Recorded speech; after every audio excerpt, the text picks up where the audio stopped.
Nicole met Douglas in January 2015. At the time, she had been through a marriage, 2 children, and a divorce. After they began dating, Nicole and Douglas began living together, and within a few months, Nicole discovered she was pregnant. Both Douglas and Nicole were excited about the prospect of raising children together. In May 2016, Nicole, Douglas, and their 3 children, the youngest of whom was 6 months old, lived in Green Bay, Wisconsin. On Friday night, May 20th, the couple decided to attend a concert to get some time off. They had arranged for a babysitter to look after the children while they were away at the concert. A photo was taken of Nicole happily chatting with Douglas and his friends. As the concert was coming to an end, Nicole and her friends decided to go to another bar to extend the night. Douglas said he would go to the bar after finishing a conversation with a friend. Surveillance footage showed Nicole having a good time at the bar while Douglas had not yet arrived to join her. After a while, Nicole became angry and sent him a text message, accusing him of being unfaithful. At around 12:30 a.m., she tried calling Douglas, but he did not answer. Feeling annoyed, Nicole asked a friend to call Douglas from their phone, and he answered. Nicole was upset that Douglas had ignored her calls.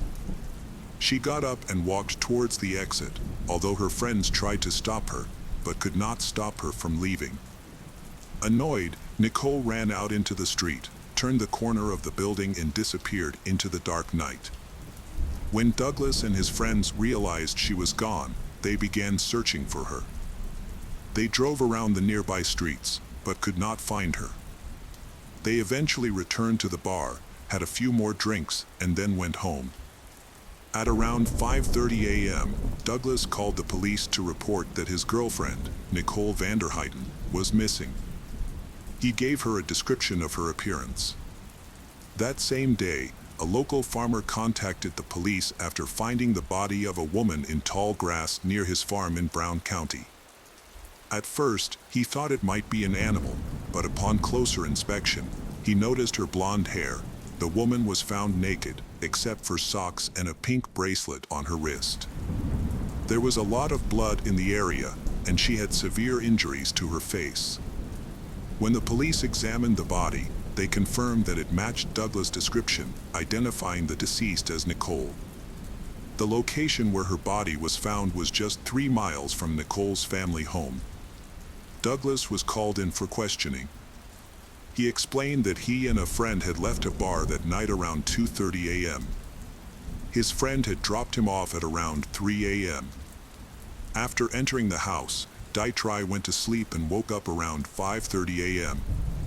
He realized Nicole had not returned home and immediately called the police to report her missing. Dietrich maintained his innocence and denied any involvement in Nicole's disappearance or death. He was shocked when police informed him that Nicole's body had been found at the farm. At the same time, police obtained a search warrant for Douglas' home. During the search, they found blood on the garage floor and in the back seat of their car. Additionally, a pair of Air Jordan sneakers were discovered in the garage, matching the shoe prints found at the scene where Nicole died.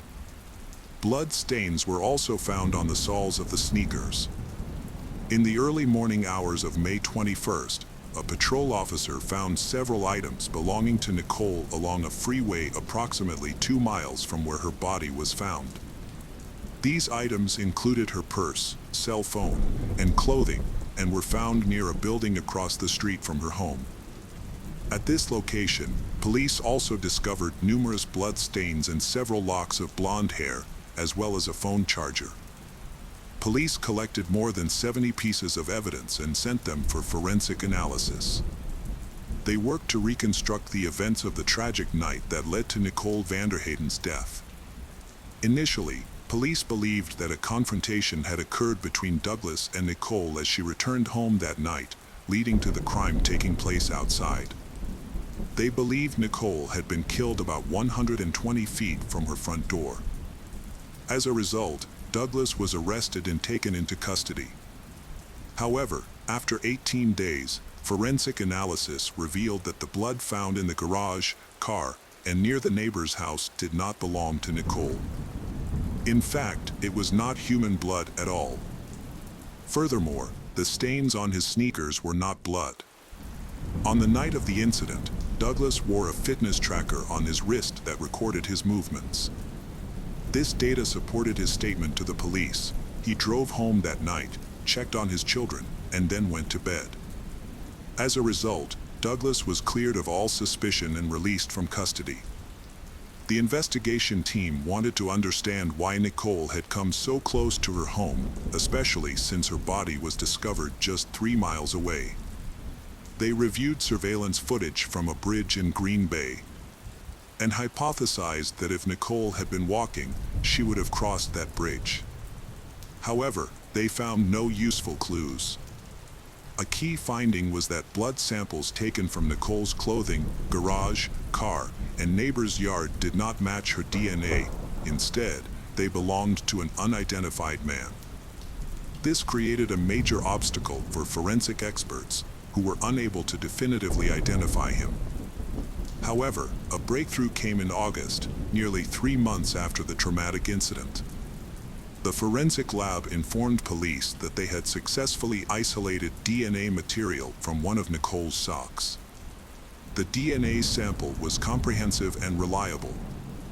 When they entered the DNA results into the national database, they found the name of George Stephen Birch, a man who had lived in Virginia. George moved to Green Bay, Wisconsin, on March 1, 2016, in search of a fresh start. A longtime friend gave him a place to stay and helped him find a job. The friend also loaned George a red Chevrolet Blazer, which was later involved in an accident and caught fire. A few weeks after Nicole Vanderheiden's death, police ran a background check on George in the local police database and found a report of a car accident involving him. The report led them to his address. Police then went to George's neighborhood and saw him on his porch. Police confiscated his cell phone. The team working on the Nicole case requested a copy of the data from George's phone. By analyzing cell tower records, local Wi-Fi networks, and GPS data, police determined that on the night of Nicole's disappearance, George was at a bar just a half-mile from where Nicole was staying with friends. GPS data showed that at 2:30 a.m., he left the bar and drove to Nicole's house, staying there for about an hour before going to the farmhouse where Nicole's body was eventually found. He then went to the location where her clothes were found. By 4:22 a.m., George had returned to his home. 4 months after Nicole's death, George was arrested and charged with first-degree intentional homicide. On February 19, 2018, George went to trial. His defense team attempted to blame Nicole's boyfriend, Douglas. However, prosecutors believed that Douglas had nothing to do with her death. They presented evidence from his health monitor, which showed that he had been asleep during the time Nicole was brutally attacked near the farm. On the 3rd day of the trial, Douglas testified, revealing that he and Nicole had planned to get married and had discussed it on the night of the tragic event. He said they were enjoying the concert and had been drinking, although Nicole was not usually a heavy drinker. But she had drunk more than usual that night. When Nicole decided to go to another bar with friends first, Douglas and his friends chose to stay at the concert venue to continue partying, including drinking and drug use. Douglas admitted that he had spent some time with Nicole at the bar, and during that time he had received angry messages from her accusing him of being unfaithful. Nicole had called him several times and eventually her phone battery died. Douglas expressed his confusion and concern about Nicole's anger toward him that night, and he adamantly denied any connection to her disappearance and subsequent death. Shortly after Douglas testified in court, George's defense attorney presented a key piece of evidence, text messages that Douglas had sent to his mother just 10 days before the incident. In one message, Douglas stated, "I'm actually thinking about telling Nicole and the kids that they have to move out." He later explained that the messages were not intended to be taken seriously. Additionally, George's attorney presented testimony from Douglas's former girlfriends, who described him as a jealous and controlling person who often treated them badly. One ex-girlfriend even claimed that he had installed a tracking device on her phone to monitor her movements on the night of Nicole's disappearance.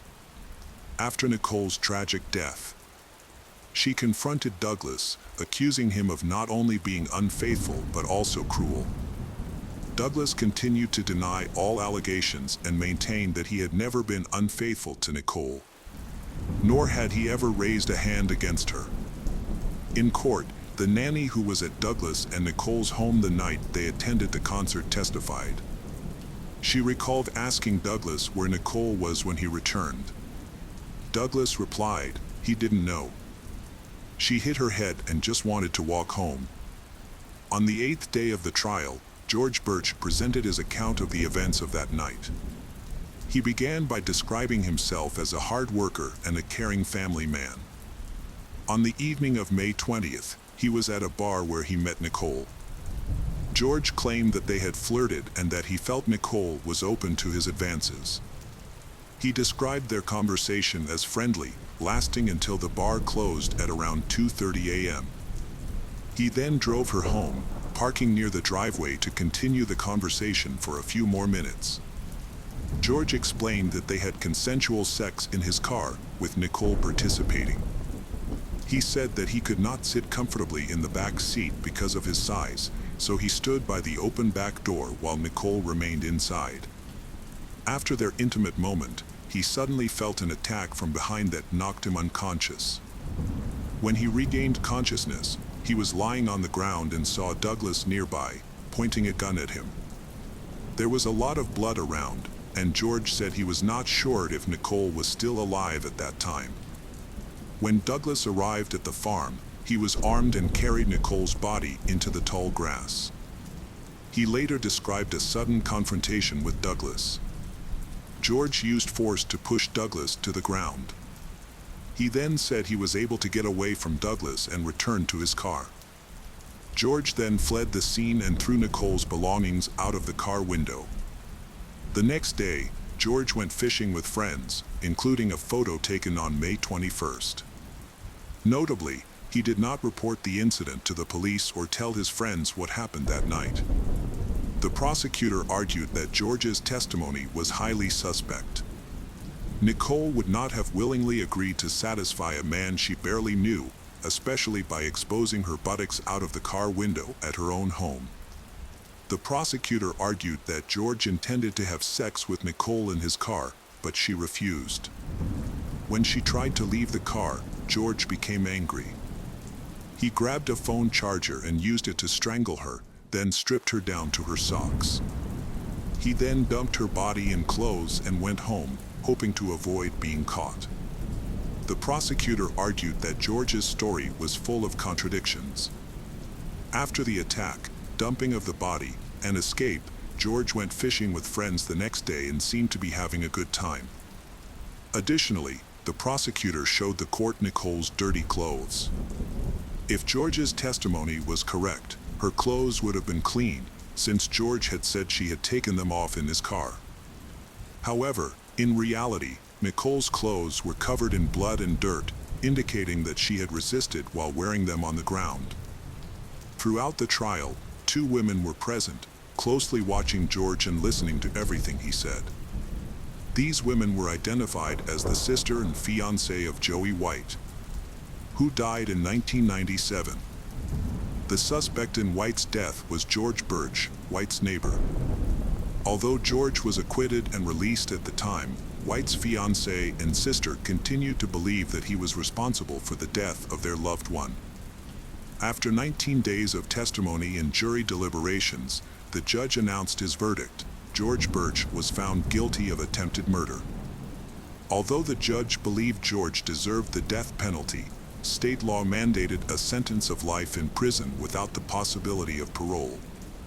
Douglas was relieved, as he had been worried about facing new charges in Nicole's death. Without the evidence from the fitness bracelet, he would still have faced prison time. George Birch was sentenced to life in prison, ensuring that he would never hurt anyone again. Nicole's children are now being raised by their biological fathers. The case of Teresa Conal. James Conal was born on February 22, 1950, in Dayton, Ohio. He was the son of Ruth Slack and John Conley. They had 4 more daughters and 3 sons. The family was wealthy. His grandfather, Fred Conley, was a successful businessman and inventor who founded a company and held nearly 300 patents for innovations, including one of the first price marking machines. Despite his business success, little is known about James' early life. However, it is clear that he chose a different career path. Instead of joining the family business, he moved to North Georgia, where he worked diligently to create a successful company in the field of holistic medicine. James was assisted by Bonnie White, the accounting manager of his company. In return for her work, James also provided chiropractic care to Bonnie's children and grandchildren. As Bonnie said, James's kind and compassionate nature helped him build a loyal clientele. Over time, the business grew and James realized the need to hire more employees. At the time, 21-year-old Teresa Conal applied for the job and was accepted. She would be responsible for welcoming visitors to the company. Teresa, who was from Harlan, Kentucky, met James when she got a job at his company. Despite their 20-year age difference, they fell in love and began dating. After marrying in 1997, Teresa and her husband had their first son, Caleb, in 1996. They later opened the Alpha Wellness Center in Dalton, Georgia. At the center, Teresa worked as a massage therapist, helping people achieve good health. As a friend of the couple, Bonnie witnessed their professional growth.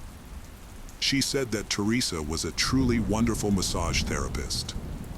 Their second child, Allison, was born in 2000. And soon after, they moved to a spacious house in Ringgold, Georgia, located near the tennis courts. The marriage was stable and happy, and the children grew up in comfort and love. Christmas was a special time of year for Caleb, who immersed himself in the joy of the holiday season, surrounded by gifts, a beautifully decorated tree, and the warmth of a fireplace. As he immersed himself in the happiness of the moment, he dreamed of many ways to protect himself and, in turn, his loved ones. James took out a $500,000 life insurance policy from Tom Drew, naming Teresa as the sole beneficiary. He also insured their home at the same time. However, their ideal life begins to fall apart over time due to growing rumors of infidelity in their marriage. At Alpha Healthcare, the news eventually spread to all the staff. Unfortunately, the situation worsened due to rumors of infidelity in James and Teresa's marriage, as well as financial difficulties. James's health began to decline after contracting Lyme disease, leaving him unable to work. Meanwhile, Teresa underwent 4 surgeries and suffered a miscarriage, leading to severe depression and substance abuse. At the same time, Bonnie discovered that Teresa had been illegally embezzling money from the business. In 1 month, Teresa herself wrote 16 checks. When James confronted her about this in front of Bonnie, his wife denied everything, claiming that the checks had been canceled. However, Bonnie, as the accountant, claimed that the canceled checks would not be cleared through the bank, and she later produced a bank statement, putting Teresa in an awkward position. A rumor began to circulate among the couple's staff, claiming that Teresa had secretly put lithium in James's coffee. James himself eventually revealed the rumor, rather than suppress the speculation. An investigation revealed that their relationship had deteriorated to the point where divorce was being considered, although the details remained unclear.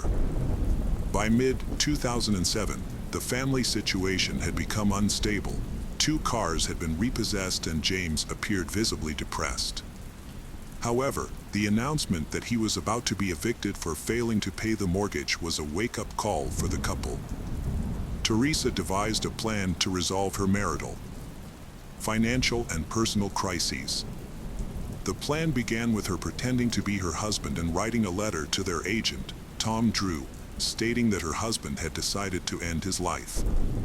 Early on Friday morning, June 29, 2007, Teresa prepared to carry out the rest of her plan. During their usual breakfast, Teresa secretly added strong antidepressants to her husband's food. In the meantime, she refused to eat, telling her husband that a friend named Robin would be picking her and the children up.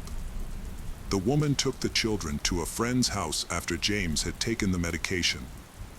Teresa then returned home to prepare for her trip.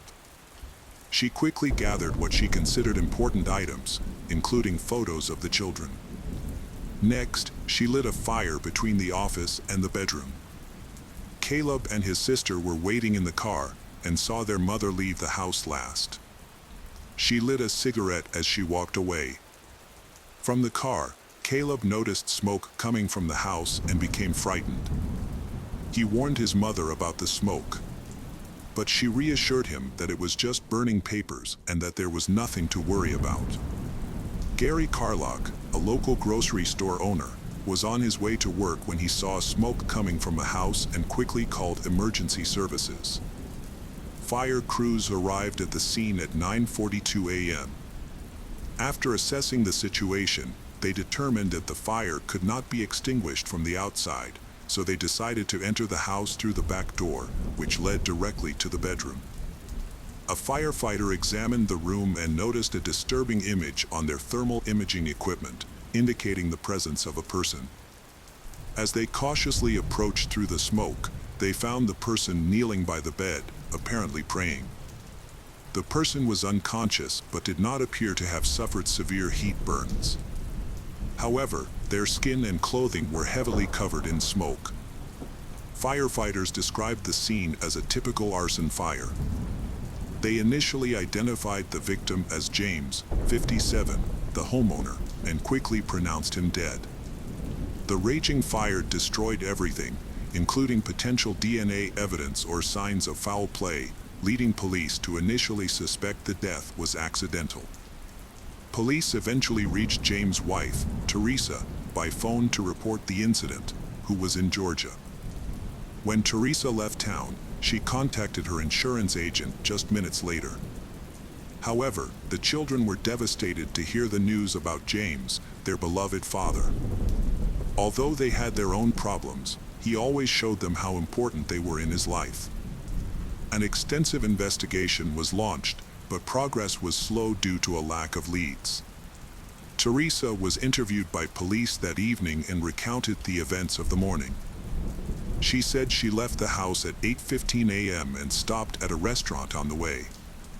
Robin, Teresa's friend, was also questioned, and his story largely matched Teresa's, except that he claimed they left 30 minutes later, at 8:45 a.m. The fire inspector determined that the fire started at a point along the shared wall between the office and the bedroom where the victim was found. As officers continued to search the house, a trained dog was brought in to assist. The dog helped detect the presence of arson at the source of the fire, clearly indicating that it was set deliberately rather than accidentally. On July 5, 2007, officers interviewed Teresa to piece together the events of that day. Teresa stated that she loved her husband very much and attributed their financial difficulties solely to James' illness. She described their marriage as stable and reliable. Friends and colleagues of James confirmed that his failing health had forced him to stop working, causing difficulties for his business. At the time, Tom Drew reported to police that he had received a handwritten letter from James in which James expressed his intention to end his life. However, there were countless ways to do it, much simpler, less painful. It was hard to believe he would choose such a method. The medical examiner determined James' cause of death to be smoke inhalation, and toxicology tests showed that he had been under the influence of strong antidepressants at the time of the fire. Burns on the soles of his feet indicated that he had tried to put out the flames.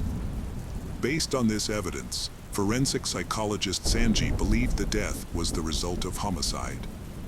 Police re-interviewed Robin, focusing on inconsistencies between his account of events and Teresa's. Robin testified that after putting the children in the car, Teresa went back into the house and did not return for 15 to 20 minutes. The investigation led the team to a restaurant where Teresa and her children stopped for a snack. Security footage showed them arriving at 9:17 a.m. on the day of the fire. Since their home was only a 10-minute drive away, police suspected that Teresa might have been home when the fire started. A closer look at the timeline confirmed this theory, and police obtained a search warrant for Teresa Connell's home. When they arrived, they found the family's personal belongings stored in the garage, as well as unfiled divorce papers. Further investigation uncovered 2 insurance policies, one for life and one for the home. As police zeroed in on Teresa, they learned details about the loss of her youngest child and her subsequent drug addiction. From that point on, based on the evidence they found, she was considered the prime suspect. During a subsequent interview, the couple's employees talked about rumors of an affair, so police decided to call Teresa back. During her second conversation with the police, Teresa not only defended herself, but also began to change her story. According to Teresa, her husband James was a cruel madman, and she even said that in her opinion, he was capable of starting the fire himself, even if it meant completely destroying the property. When asked by the police, she told them about the morning of the incident. Teresa tried to recall her morning routine. She said that she and her husband usually woke up around 6:30 to 7 o'clock. They usually spent this time together, either drinking coffee or chatting. However, she could not provide further details, saying that her actions were out of habit. The drugs found in James' blood were the first topic that the police wanted to address, so they started by asking Teresa about the drugs her husband was taking. Initially, she listed them without any problem, but when the police wanted to know which specific drug made James sleepy, she suddenly forgot the name. She then asked for a moment. She tried to recall the name, which began with a C, presumably C. Carville. However, when asked about the insurance policy, which they believed would be a crucial solution to the woman's problems, Teresa chose to downplay its importance, claiming that she did not even care to know the value of the policy. It was clear that the investigation would be difficult, but Teresa persisted. The police then revealed an equally important piece of information. An incendiary substance had been discovered at the crime scene, but Teresa once again seemed to dodge the issue. Teresa defended her actions by explaining that her husband had painted the house a few days earlier, which would explain the presence of an incendiary substance. She also suggested that this substance could have been the cause of the fire and could have accelerated the spread of the fire. During the investigation, Teresa mentioned that she and her husband often drank coffee together every morning. The police found this information suspicious, thinking that she might have taken advantage of this opportunity to secretly give her husband sedatives. However, Teresa later revealed that her husband had not had coffee with her in recent months. This statement was completely contrary to her previous statement, and the police immediately pointed out the contradiction. Teresa even denied her own words and contradicted herself. At that time, the police only had circumstantial evidence against her, until one of them suggested that she take a lie detector test, suggesting that she would do everything to prove that she did not kill her husband. However, before the test, Teresa was required to sign a written agreement stating that if the results showed deception, the police could use this evidence against her in court. As she prepared to undergo the test, Teresa's concerns shifted from the original crime to a new fear, the possibility that the polygraph test could be used as evidence against her if she failed. Before taking the polygraph test, she was concerned about how much information the police had on her, as a false answer could seriously damage her case. However, the results of the polygraph test showed that she exceeded the maximum lie detector threshold, indicating that she was likely hiding something. Based on the evidence gathered, on July 9, 2007, Teresa, 34, was charged with premeditated murder and 2 counts of first-degree arson. Her attorney later argued that the fire that led to the charges was actually a joint plan between Teresa and her husband, designed to improve their financial situation. After Teresa was arrested, her children, Allison, 6, and Caleb, 11, were placed in the care of Georgia Children and Family Services. During an interview on July 16th, Caleb showed a surprising level of interest for his age. He told police what had happened that morning, including his mother returning home while he and his sister were in the car. Caleb also mentioned noticing smoke shortly afterward. He explained that his parents often burned trash in the backyard, which made the smoke seem normal at first. However, police said it was unlikely that his mother would have chosen to burn the trash just before leaving. Instead, they suspect she may have given James drugs that rendered him unconscious, then set fire to the bedroom while he was still in bed. Understandably, this was difficult for the children. However, despite the traumatic experience deeply affecting their young minds, they remained strong. Caleb's grandparents were then able to obtain custody, and the court was compassionate enough to allow Teresa to visit them. The police then shared evidence with Teresa, clarifying that her children could be called to testify against her. Initially, her defense contacted the district attorney's office, asking for a plea deal. The deputy district attorney investigating the case admitted that she had reached a fair and reasonable plea deal, not wanting her children to go through such trauma. 2 days after the trial, Teresa accepted the plea deal. On the morning of December 10, 2010, a hearing was held. At the hearing, the judge asked Teresa if she would plead guilty to aggravated manslaughter, to which she answered yes. Teresa later explained to the court that her actions were part of a financial scheme, but that she never intended to harm her husband. She asked the court for leniency. The court accepted her testimony and, as a result, granted her more visitation time with her children. Additionally, Teresa Conal was convicted of first-degree arson. The state dropped the premeditated murder charge as part of the plea agreement.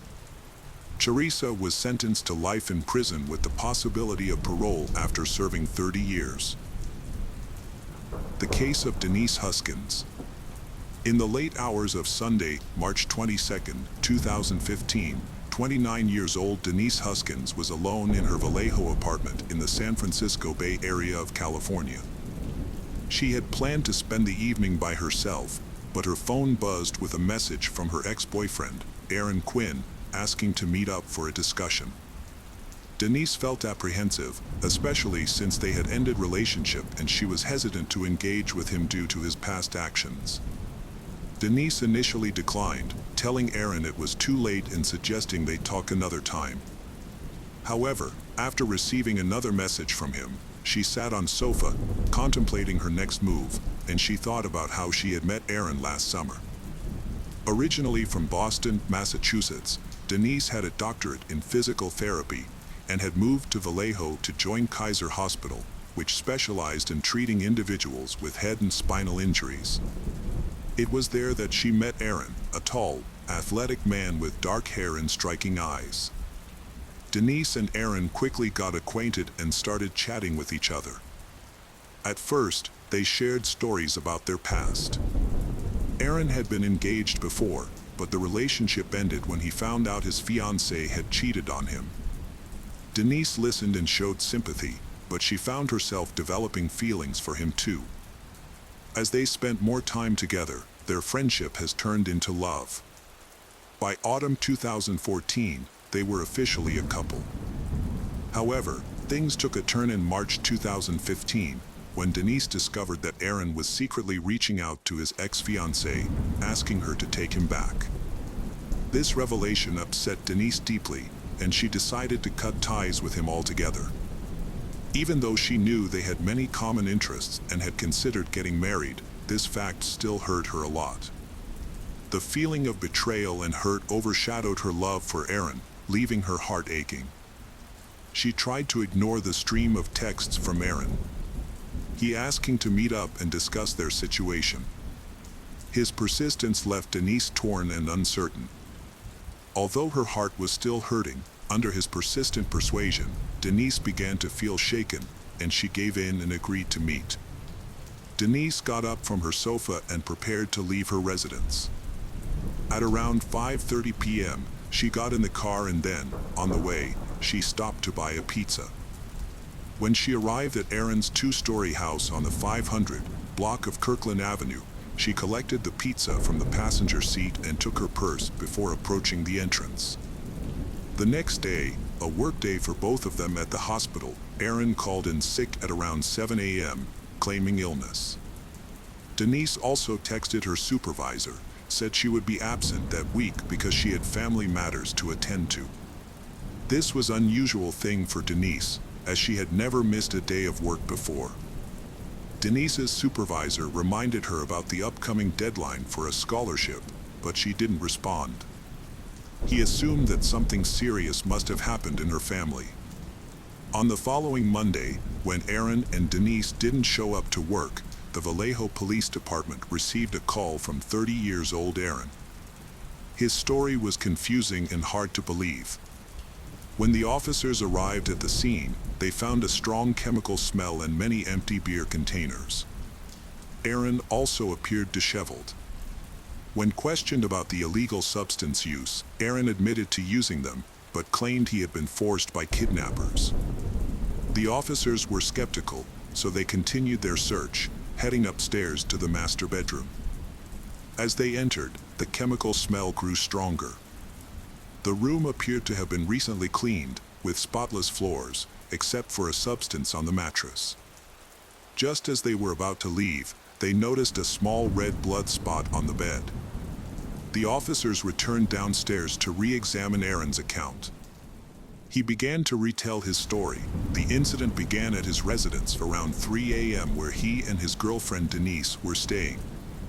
A group of men wearing black aquatic gear stormed in, bursting into the house and shining a bright light directly into their eyes. Aaron couldn't determine the exact number of attackers, but they quickly restrained him and Denise with nylon cable ties. The assailants also made them wear swim goggles with an opaque coating, preventing them from seeing beyond the goggles. The attackers were equipped with laser targeting guns, electroshock weapons, and powerful flashlights. As they moved through the house, strong light and laser beams intertwined, causing him and Denise to not be able to see anything. Aaron and Denise were asked to wear headphones that played a strange, calming music. A voice then told them through the headphones that they were not in any danger and this was just a robbery. The voice reassured them that if they stayed calm, no harm would come to them. Believing the voice, Aaron and Denise remained silent and still. Later, Aaron's headphones were removed, and he was ordered to move to another room. In this new room, the thieves demanded that Aaron give them his bank account information and other financial details. Aaron quickly gave them the information, realizing that his money was likely gone for good. Aaron and Denise were taken back to the living room by the burglars. One of them checked their blood pressure and then forced them to drink a mixture from a mug that contained a sedative mixed with another substance. Before the sedative kicked in, Aaron heard the burglars' final orders. They had installed cameras to monitor the house. He was told not to contact the police and was threatened that if he did, they would take Denise as a hostage. The burglars promised to send further instructions later. Soon after, the sedative took effect, and Aaron passed out, unaware of what was happening around him. When Aaron regained consciousness, he found Denise missing. He struggled to break free and managed to untie his hands, then grabbed the phone to call for emergency help. The police found the story he told suspicious, so they came up with another theory, that Aaron might have been involved in Denise's disappearance. Or even worse, her death. The police thought he might have hidden her body and then thoroughly cleaned the house to remove any evidence. The strong smell of bleach and other cleaning products seemed to further support their guess as being correct. He then turned to alcohol, as evidenced by the empty bottles and his incoherent speech. To appear innocent, he possibly delayed reporting the incident and created a false story about strange abductors wearing water gear to cover his involvement. The police, however, were not convinced by his tale and considered it a diversion. They asked him to prepare to go to the station for questioning. Following a 17-hour interrogation, the police were unable to find any concrete evidence to support Aaron's claims that Denise was still missing, despite his continued insistence that she was. The Vallejo police immediately started a thorough search by using K-9 units, divers, and many volunteers. After talking to Denise's roommate, they discovered Denise and Aaron had recently broken up, which could be a motive. However, before suspecting Aaron, they needed to consider the possibility of a real kidnapping. The police carefully looked at every detail of Aaron's story, searching for any information about the alleged kidnappers, such as what they looked like and what they said. As the investigation continued, they see Aaron's story became increasingly unreasonable. According to Aaron, he to have given his banking information to the people who kidnapped him, but investigation found that his money was still there. Furthermore, just 2 hours before Aaron reporting the incident, he tried to withdraw a large amount of money from his account, saying he wanted to buy a boat. However, when questioned by detectives, Aaron said his kidnappers had actually demanded a ransom of $8,500. He couldn't convince the bank of this, so he made up the boat purchase story.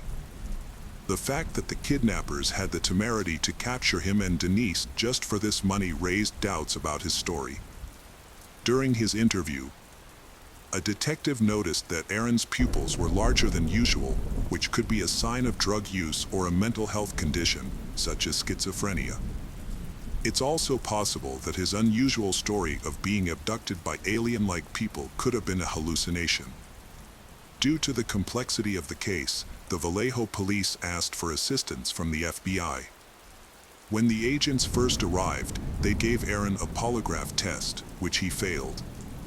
As a result, he became suspicious in the eyes of the investigators, so he quickly hired a lawyer to protect his rights. With the support of his legal team, Aaron let the police search his home, electronic devices, clothes, and even gave them a blood and fingerprint sample. The next day, the police organized a massive search in Vallejo, with over 100 teams participating. A police sonar detected an object in the bay that looked like a human body, but divers were unable to locate it. Meanwhile, Aaron has found a lawyer and is no longer in police custody. The search for Denise is intensified, with her picture being widely shared across various media platforms and displayed throughout the city. However, the detectives and FBI agents working on the case faced major obstacles. On the afternoon of March 24th, a journalist at the San Francisco Chronicle received a strange and unexpected email. The sender claimed to be the people who broke into Aaron's home, dressed in diving gear. The email stated that Denise was safe and included an audio recording of her summarizing recent news articles to prove this thing. This evidence initially alleviated concerns about her safety, showing that she was well up, at least until that morning. However, two aspects of this evidence raised suspicions. Firstly, Denise's message seemed unnaturally calm, similar to a news anchor reporting on a story. Secondly, the email was sent from an account belonging to Aaron, which led authorities to suspect that he and Denise might have been involved in staging the kidnapping. The police grew even more suspicious when Aaron presented his phone records, showing calls from the alleged kidnappers. However, these calls were made from an untraceable phone, which meant the caller's identity remained unknown. Investigators tracked down the location where this disposable phone was purchased, a store near Aaron's home.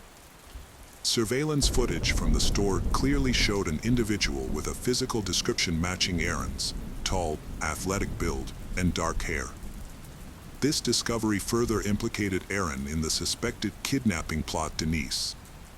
2 days after vanishing, Denise resurfaced at her mother's home in Huntington Beach, California, approximately 400 miles from Vallejo, where she was supposedly abducted. As she recounted her ordeal, her story became even more extraordinary than Aaron's account. Denise insisted she was kidnapped by 4 men who kept her confined to a small space. They told her that their actions were following instructions from a client. Despite this, Denise stated that her captors treated her relatively well, providing her with basic necessities such as food and water, and allowing her to maintain her personal hygiene. Denise was initially cooperative with the police, but she became defensive and sought a lawyer when she sensed the officers didn't believe her. This left the investigators confused and skeptical of her story. They thought that Aaron and Denise might have made up the abduction story to get attention, become famous, or escape their problems for a while. The detectives were known to understand why two successful people from wealthy families would create such a complicated and fake story. The Vallejo police held a news conference to reassure everyone that there was no need to be concerned about recent assaults in the area. Despite not identifying a suspect or confirming that an abductor existed, they maintained that residents had nothing to worry about. The media remained highly interested in the case, drawing parallels to the movie Gone Girl, where the main character stages her own disappearance. Authorities expressed disappointment that Denise and Aaron had fabricated this story, wasting their time and resources. They asked Denise and Aaron to issue an official apology to the people of Vallejo. However, Denise and Aaron stuck to their story, insisting they were truthful. In the early hours of June 5, 2015, a crucial clue was found in the Denise case. A police officer in Alameda County, Northern California, received to a reported burglary at a residence. The homeowner and his wife reported that an intruder broke in under the cover of darkness, attempting to restrain them.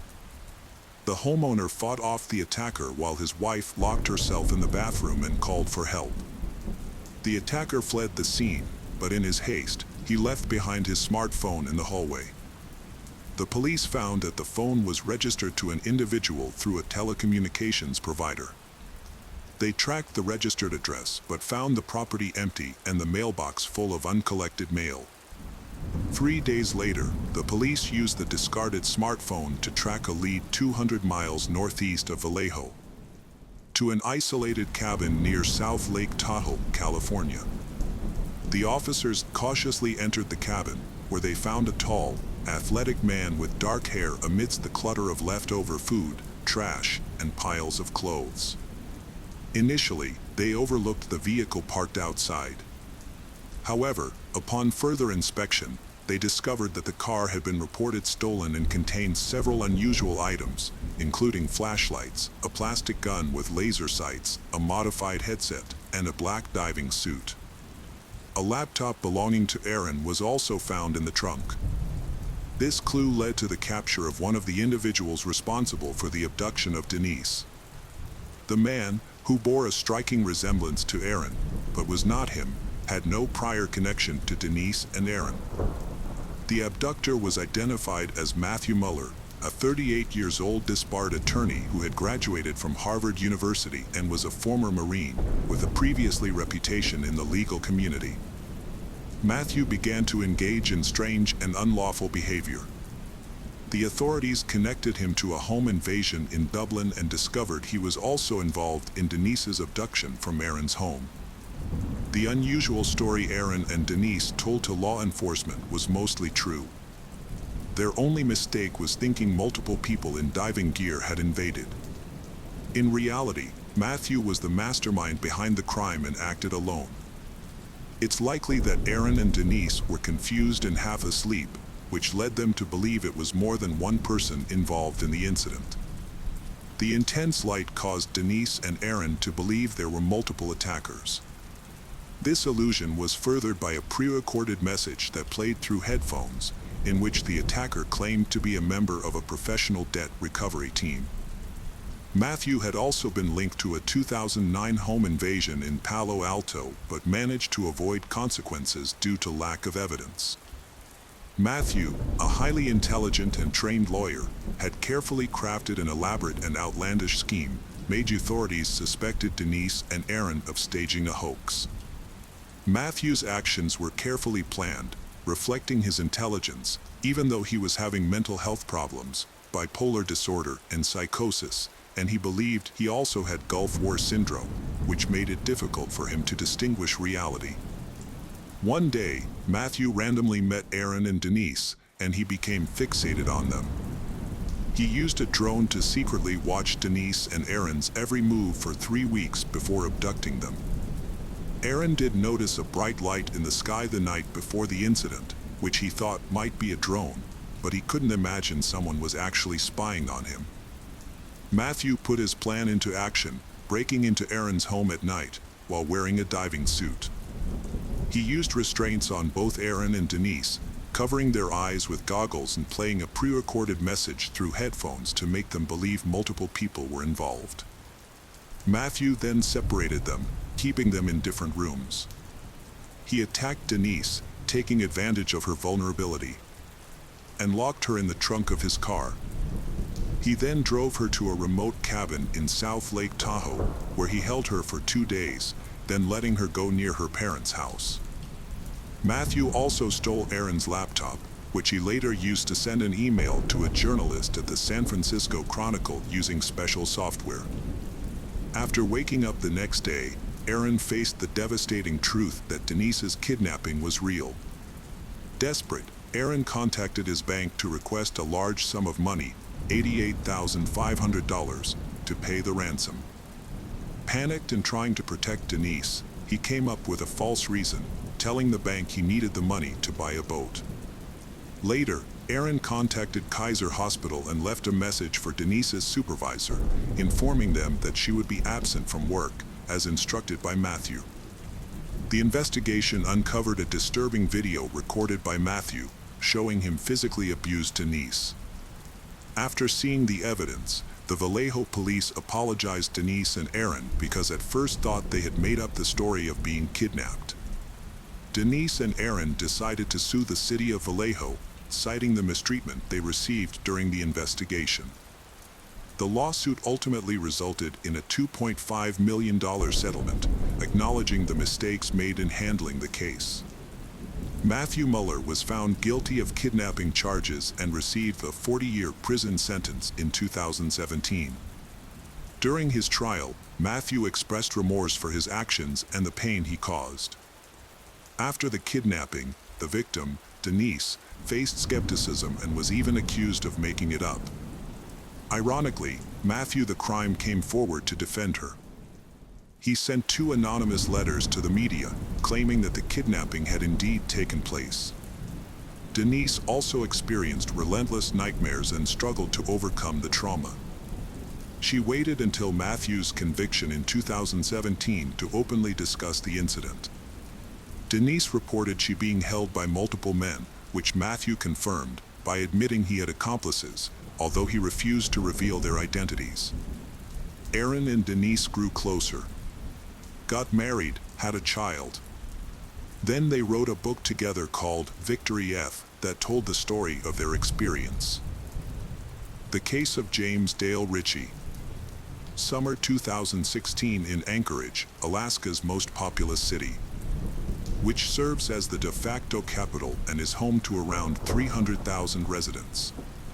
On July 3, 2016, at 7:40 a.m., a woman riding a bicycle was the first to report a disturbing discovery to the 911. She found the bodies of 2 young men lying in the grass next to a road called Ship Creek. From their clothing, it appeared that they were a young man and woman with severe head injuries and a large amount of blood around them, leading people to assume that they were dead. The cyclist quickly realized that something terrible had happened to these people and immediately called for help. Sadly, when paramedics and police arrived, the victims were beyond help, having died shortly before they were discovered, as evidenced by the warmth remaining in their bodies. It was clear that their deaths were the result of a violent attack. Autopsies confirmed that they had been shot in the chest and head. Police identified the deceased as Jason Nett, 41, and Brianna Foys, 20, through their identification cards. Brianna was born in 1996 and had a difficult childhood, which led to her and her sister being placed in a refugee camp. However, their lives changed for the better when Brianna was 5 years old. Marcella Foy's family adopted them, creating a family with other children. Brianna suffered from attachment disorder, which made it difficult for her to form emotional bonds with her caregivers. This led to trust issues and challenges adapting to new situations, as well as problems interacting with others socially. Despite these obstacles, however, Brianna was an energetic, outgoing young woman with a strong passion for music, especially Broadway shows. She had a talent for singing and often shared short videos of her performances. However, behind her positive exterior and love of life, Brianna faced many difficulties. Her adoptive mother, Marcella, revealed that Brianna's developmental issues hindered her ability to make good choices, especially when it came to the people she chose to spend time with and the situations she found herself in. As a result, she fell into the wrong crowd. This led her to experiment with psychoactive substances and develop a substance abuse problem. Her foster mother, Marcella, tried to help Brianna by encouraging her to seek help and treatment. However, by the time Brianna turned 18, she was an adult and free to make her own decisions, even if they were not in her best interests. Unfortunately, Brianna chose to prioritize her independence and decided to go it alone, resisting her mother's efforts to guide her down a better path. She became homeless again due to family rules and her financial situation. However, she maintained a close relationship with her mother and temporarily stayed in homeless shelters. Jason Ned, another victim of the incident, also had a hard time getting his life together. With his kind and helpful nature and love of nature and animals, he was well liked by everyone. Unfortunately, Jason struggled with drug addiction and had several run-ins with the law. His unemployment further complicated his life, leaving him unable to provide child support for his 2 daughters. In the summer of 2016, he found temporary shelter at a landfill in Anchorage near the Ship Creek Bike Trail, where both he and Brianna were eventually found dead. Despite their age difference, Jason and Brianna formed a strong friendship after a long period of homelessness. Jason became a protector in Brianna's life, especially since she was a child. He tried to protect her from harm, but unfortunately, he was unable to do so, as tragic circumstances led to both of them being shot and killed near a trail. Upon arriving, the police's first action was to thoroughly inspect the victims and the crime scene. They quickly observed that there were no shell casings near the victims, leading them to deduce that the killer may have used a revolver, a type of gun known for its ability to retain the shell casing inside the chamber when fired. Additionally, a bullet was discovered near where Jason and Brianna lay, indicating that the shooter had aimed at the couple but missed, instead hitting a nearby wooden fence. The bullet was seized as evidence and sent for forensic examination. Expert analysis confirmed the initial theory that a revolver had been used and even identified the exact model. It was discovered that the gun was a CT Python 357, a high-precision 6-shot revolver, known for its responsive trigger and exceptional accuracy, making it a top choice in its class. This model is also relatively hard to find. As police continued their investigation, they decided to interview the key witness who had initially contacted emergency services about the gruesome discovery. Her account added a strange twist to the case. She said that the discovery of Brianna and Jason's bodies was no accident. She had been led to them by a mysterious stranger. She detailed to the police that during her morning bike ride across the bridge, a man had nonchalantly informed her of the bodies of 2 people lying on the trail below, and warned her to be aware of her surroundings before proceeding.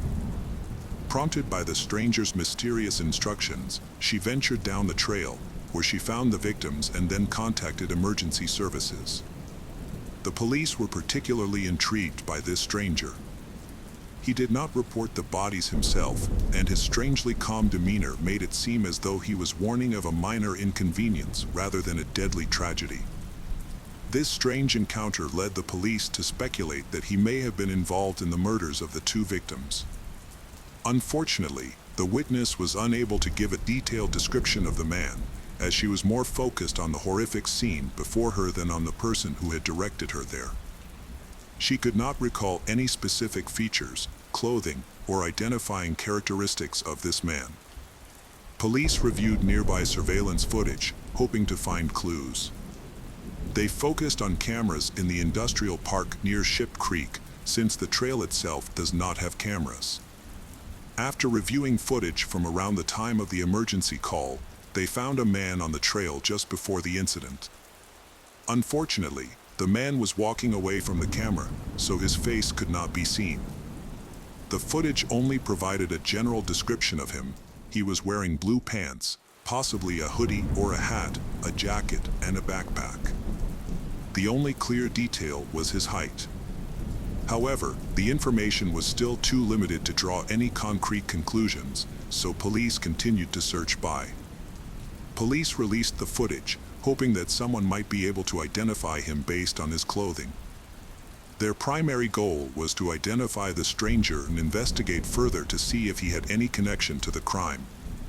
However, the man did not come forward, and although the police received some information about his possible identity, none of it led to any concrete results, and the investigation was eventually dropped.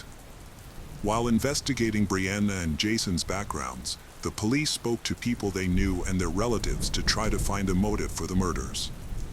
They explored many possibilities, including unpaid debts to drug dealers, disputes with other homeless people over territory, or the possibility of being the unintended victims of a gang conflict. However, despite considering various theories, they found no concrete evidence to support these ideas. Ultimately, the investigation revealed that Jason and Brianna were not specifically targeted, but that they were random victims present at the scene of the shooting. This is an unpredictable danger in the community, the possibility that the killer could strike randomly again. In the early morning of July 29, 2016, a tragic shooting occurred in East Anchorage, claiming the life of Tryon Kendall Thompson, 21, affectionately known as Trey. The incident occurred less than a month after the discovery of Jason Netter and Brianna Fuzzy, which increased fear in the community. Tryon was a special young man, known for his kindness and willingness to help others. He often took in homeless people and provided them with meals at his home. That morning, Tryon was on his way to his aunt's house to feed her dog while she was away. As he approached his aunt's house on his bicycle, an unknown assailant shot and killed him. Police found Tryon's body on the street with gunshot wounds to the head and torso. As with the previous case, no shell casings were found at the scene, but a nearby surveillance camera captured the incident. The camera installed at Tryon's aunt's house captured the events leading up to the shooting. At approximately 3 a.m., a man was seen walking down the street before suddenly pulling out a handgun and shooting Tryon. In the footage, it is shown that after Tryon collapsed, the attacker calmly walked up to him, put the pistol in his pocket, took Tryon's bike and rode off into the night. The surveillance video was not the only evidence gathered. The incident was also witnessed by two young girls who stayed up late, passionately telling scary stories by the window of a nearby house. At first, they became concerned when they noticed a tall figure lurking in the street. Then their attention turned to another figure further down the street. Tryon, just before the fatal shot rang out. After momentarily averting their gaze, they looked back to witness the tragic aftermath. Trey lying motionless on the ground and the assailant making a slow escape on the bicycle past their vantage point. The girls who witnessed the incident provided police with a detailed description of the shooter. They described him as an older man with some distinctive features: wavy shoulder-length hair, heavy boots, a baseball cap, and a camouflage jacket. He was notably tall. After reviewing surveillance footage, experts estimated the shooter to be about 6 feet 2 inches tall, possibly taller. Based on the girls' accounts, a composite sketch of the suspect was created and released to the public, along with a photo of the stolen bicycle. Police warned the community to remain vigilant. Police quickly found a connection between Tryon's murder and the previous murders on Ship Creek Trail. deepening the mystery, as Tryon, like Brianna and Jason, had no apparent enemies or known reason to be targeted, raising the disturbing possibility of random acts of killing. A thorough forensic investigation confirmed that the same weapon was used in all three murders, suggesting that a serial killer was present in Anchorage. As the case unfolded, public reaction to the composite sketch generated a series of leads. Trayon's mother, Minnie Primo, was determined to find her son's killer. She actively shared the sketch of the suspect and gathered information about the attacker. This led her to a crucial discovery. She saw a cyclist who matched Trayon's stolen bike on the night of his murder. The person was heading toward a local shelter, a remote area that houses temporary shelters for people without stable housing. Realizing the importance of this discovery, many immediately notified the police. A patrol unit was dispatched to the shelter, where they found the bicycle and took it in for further investigation. Nearby, hidden in a tree hollow, they also discovered a gun. After speaking with residents of the shelter, police quickly identified the owner of both the bicycle and the pistol. The suspect was then taken to the police station for questioning. However, as police continued to speak with the man, they began to doubt whether they had the right person. Further investigation revealed that the homeless man was a former New York Police Department officer. However, surveillance footage of the suspect showed him holding the pistol with one hand, while police are trained to hold their guns with both hands. This discrepancy makes the homeless man unlikely to be the perpetrator. Additionally, the pistol found in the tree was a different model than the Colt Python .357 used in the three previous cases. A closer look at the bicycle revealed that it bore only a slight resemblance to the one stolen from Tryon. Based on these findings, the homeless man was eliminated as a suspect, extinguishing initial hopes of a lead in the case. A month after Trayon's death, Anchorage police were alerted to another homicide in the same area. On the night of August 28, 2016, a woman walking through Moon Valley Park called 911 when she discovered the body of a young man, later identified as 34-year-old Kevin Turner. Kevin was homeless, like Brianna and Jason. Sadly, Kevin suffered from schizophrenia and bipolar disorder, and he had sought out a facility that focused on mental health care but had not found one that met his needs. And now his life was tragically cut short. Kevin was found sitting on a picnic bench in the park with his head resting on a table, holding a pair of socks. His shoes had been removed and placed next to him, suggesting he may have been shot while wearing socks. It appears he did not notice the attacker, as there was no indication that he had attempted to hide from the gunfire.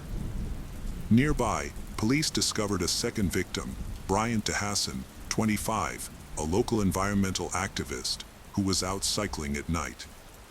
Bryant's body was found not far from where Kevin had been in the park.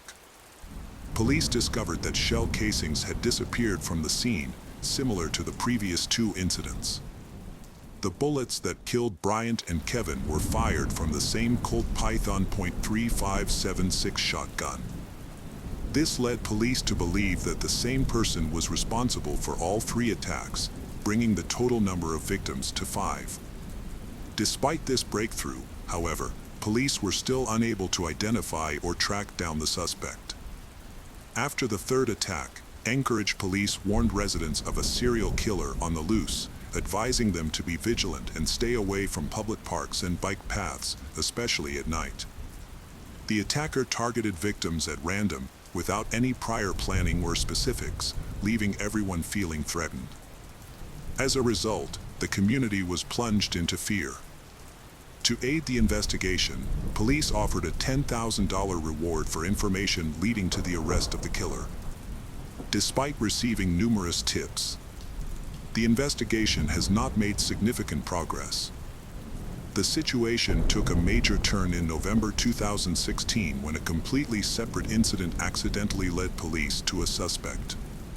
On November 12, 2016, at approximately 4:30 a.m., Officer Arn Saleo of the Anchorage Police Department was patrolling downtown.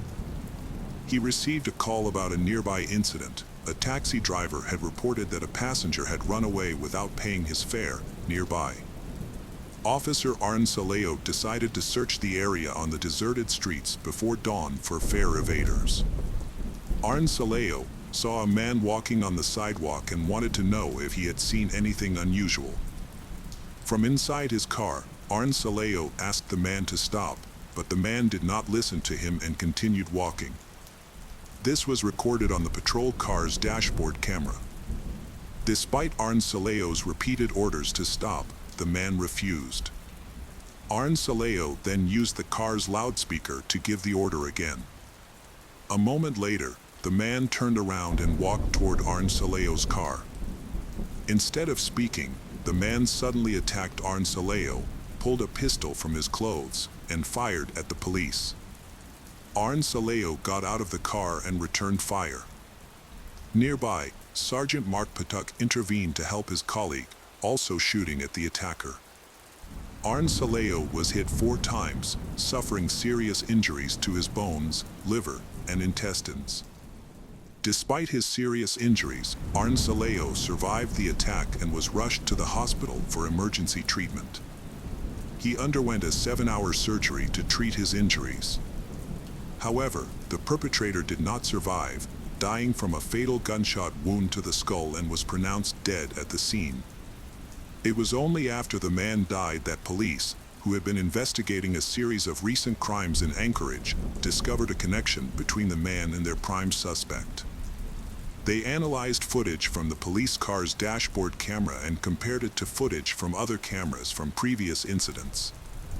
Their investigation revealed that the stranger fit the profile of the serial killer, a tall man wearing a baseball cap and camouflage jacket, who fired his gun with only one hand. Although evidence was limited, it was determined that the gunman had used a Colt Python .357, the same type of gun involved in the 5 previous deaths. Through further investigation, the gunman was eventually identified as James Dale Ritchie. James Dale Ritchie was born on November 4, 1976, in Anchorage, Alaska. During his high school years, James stood out not only for his height but also for his exceptional intelligence. He played football and basketball, showing that he had the potential to pursue a professional sports career. After graduating in 1994, James' impressive talent attracted the attention of the West Virginia University football team, leading to his recruitment. He initially attended college for 1 semester but then dropped out to pursue a different path. Upon returning to Anchorage, James' life began to decline. He became addicted to drugs and became involved in a variety of illegal activities, including burglary and drug trafficking. James' involvement in these activities led to numerous arrests and a notable conviction in 2005 for burglary and attempted kidnapping, in which he used zip ties and 2 handguns. After 2 years in custody, James returned to Anchorage, where he may have purchased his Colt Python .357 revolver. In 2013, Ritchie relocated to his parents' home in the quaint Virginia town of Broadway. Even his mother expressed fear of him, describing him as a potential danger. She was convinced that her son's fate was either a lifetime in prison or a violent death. Despite these ominous predictions, Ritchie appeared to seek a change. He started to prepare for an associate's degree at a nearby college and attended classes. James was reportedly amiable to his neighbors, began relationships, and even experienced love. Nevertheless, Ritchie's later choices led him to a grim series of violent offenses culminating in his death during an encounter with law enforcement. Ritchie seemed to be realigning his life, yet this phase was short-lived. His romantic relationship concluded in a manner far removed from what he had hoped, causing deep distress for both individuals involved. Struggling to manage his feelings, Ritchie made his way back to Anchorage in March 2016. He even pursued mental health support and took antidepressants for a period. Law enforcement was unable to confirm if Ritchie had been formally diagnosed with any psychiatric condition, but indications suggest he might have genuinely struggled with schizophrenia. Following his passing, a former housemate disclosed that James Dale Ritchie frequently uttered bizarre claims, like possessing the power to alter weather conditions, sincerely believing he could summon rain or bring out the sun. He also harbored beliefs about his ability to dictate life and death, choosing who would survive and who would perish.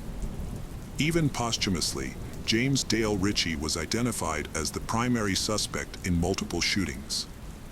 Though detectives lacked concrete evidence to conclusively link him to the crimes, the similarities in physical description and the identical firearm used in all 5 cases provided a strong basis for suspicion. The challenge now lay in compiling additional proof to provide fresh assurances to the public. In the course of searching Ritchie's residence, law enforcement officials found 18 shell casings concealed in his closet, precisely matching the count of rounds discharged from the revolver in all 5 incidents. Ballistic analysis confirmed that the firearm belonging to Ritchie was responsible for the fatalities of the victims. This proof was deemed sufficient to officially declare in April 2017 that James Dale Ritchie was the assailant behind the serial offenses that had cast a shadow of terror over Anchorage for months. In 2013, James moved back to his parents' home in Broadway, Virginia. His biological mother was terrified that he would be a danger to her. She predicted that his future would include life in prison or a violent death. However, despite these dire predictions, James seemed determined to change. He began attending college, pursuing an associate's degree, building relationships with his neighbors, and even falling in love. However, James's later choices led him to a series of horrific acts of violence that culminated in his death in a police encounter. James tried to get his life back on track, but this period of stability did not last long. His love affair ended in a way he had not expected, causing significant distress for both of them. While he was grieving over a past relationship, James returned to Anchorage in March 2016 and sought professional help for his mental health, including taking antidepressants for a period of time. Police have not been able to confirm whether James was formally diagnosed, but there are indications that he may have indeed struggled with schizophrenia. After James's death, a former roommate voiced concerns about his mental state, sharing that he often made unusual claims about having supernatural powers, such as controlling the weather, and believed he had the power to decide who lived and who died. James was identified as the prime suspect in several shootings, even after his death. Although police did not have concrete evidence directly linking him to the crimes, they did find some important clues. The suspect's physical description matched the description provided by witnesses, and the same gun was used in all 5 shootings. To build their case, police searched James' home and found 18 shell casings hidden in his closet. This was significant because it matched the total number of bullets fired in all 5 cases. Police also conducted ballistics analysis, which confirmed that James' gun was the one used to kill the victims in the mass murders. With this new evidence, police were able to officially declare in April 2017 that James was responsible for the serial crimes that had terrorized Anchorage for months. Unfortunately, this revelation did little to console the victims' families, who wanted the perpetrator arrested, tried, and sentenced to life in prison. The reason behind Ritchie's murderous actions against these 5 people remains elusive and will probably never be solved. Regrettably, this revelation did little to comfort the victims' families, who would have preferred for the culprit to be apprehended, tried, and sentenced to life imprisonment. The rationale behind Ritchie's lethal actions against these 5 persons remains elusive and is probably destined to stay unresolved. An intriguing detail surfaced that may or may not bear relevance to the case. In his youth, James had been close to the father of Trey Thompson, Bobby Thompson. This long-standing friendship persisted, and at the time of his son Trey's murder, Bobby was incarcerated for offenses involving illicit drugs and firearms. This element prompts speculation on whether Ritchie was aware of his target that fateful night and if the memory of his friend crossed his mind. Evidently devoid of any remorse, Ritchie perpetuated his criminal spree. His apprehension was fortuitous, suggesting that if not for that incidental encounter, the tally of his victims could have exceeded 5. If you like this story, subscribe to the channel so you don't miss new videos. Don't forget to like and share your opinion in the comments. This is Jeremy. See you in the next video. The case of Frank Spencer. Frank Spencer was born on November 10, 1965 in Bloomsburg, Pennsylvania, to Cyrus and Melanie Spencer. Growing up, he enjoyed active games and sports, which helped him develop a strong physique. During his high school years, Frank excelled as a member of the wrestling team and showed exceptional leadership abilities. After graduating from high school in 1984, Frank continued his studies at a local university and completed his studies in 1988.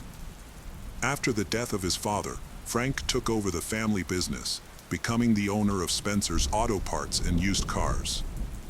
An important event in the young man's life took place in 1997 when he met Maria through a mutual friend, Paul Siciliano. Frank Spencer and Maria immediately became close, attracted to each other's dynamic personalities. Maria was known for her hot temper, strong will and bold personality, and was also extremely affectionate. However, not everyone was happy with the relationship.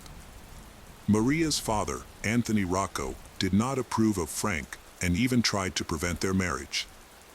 Frank's family was also unhappy with his choice. Due to the opposition of both families, the couple decided to elope and rent an apartment. Eventually, their families were forced to accept their feelings. Maria and Frank got married and started a family, having a son and a daughter. They moved to a new house, and Frank worked hard to provide for his family through his auto parts business and sponsorship of racing cars. As the head of the family, his children became his top priority and motivation. However, Maria's priorities were different.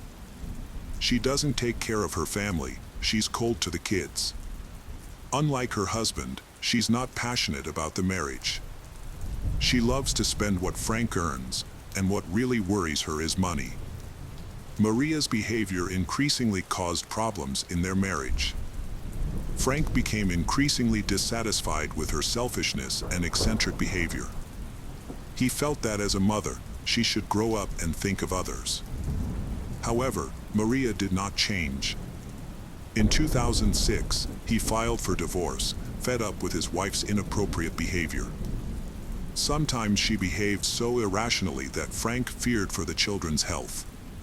At that time, the idea of divorce seemed like the only right solution.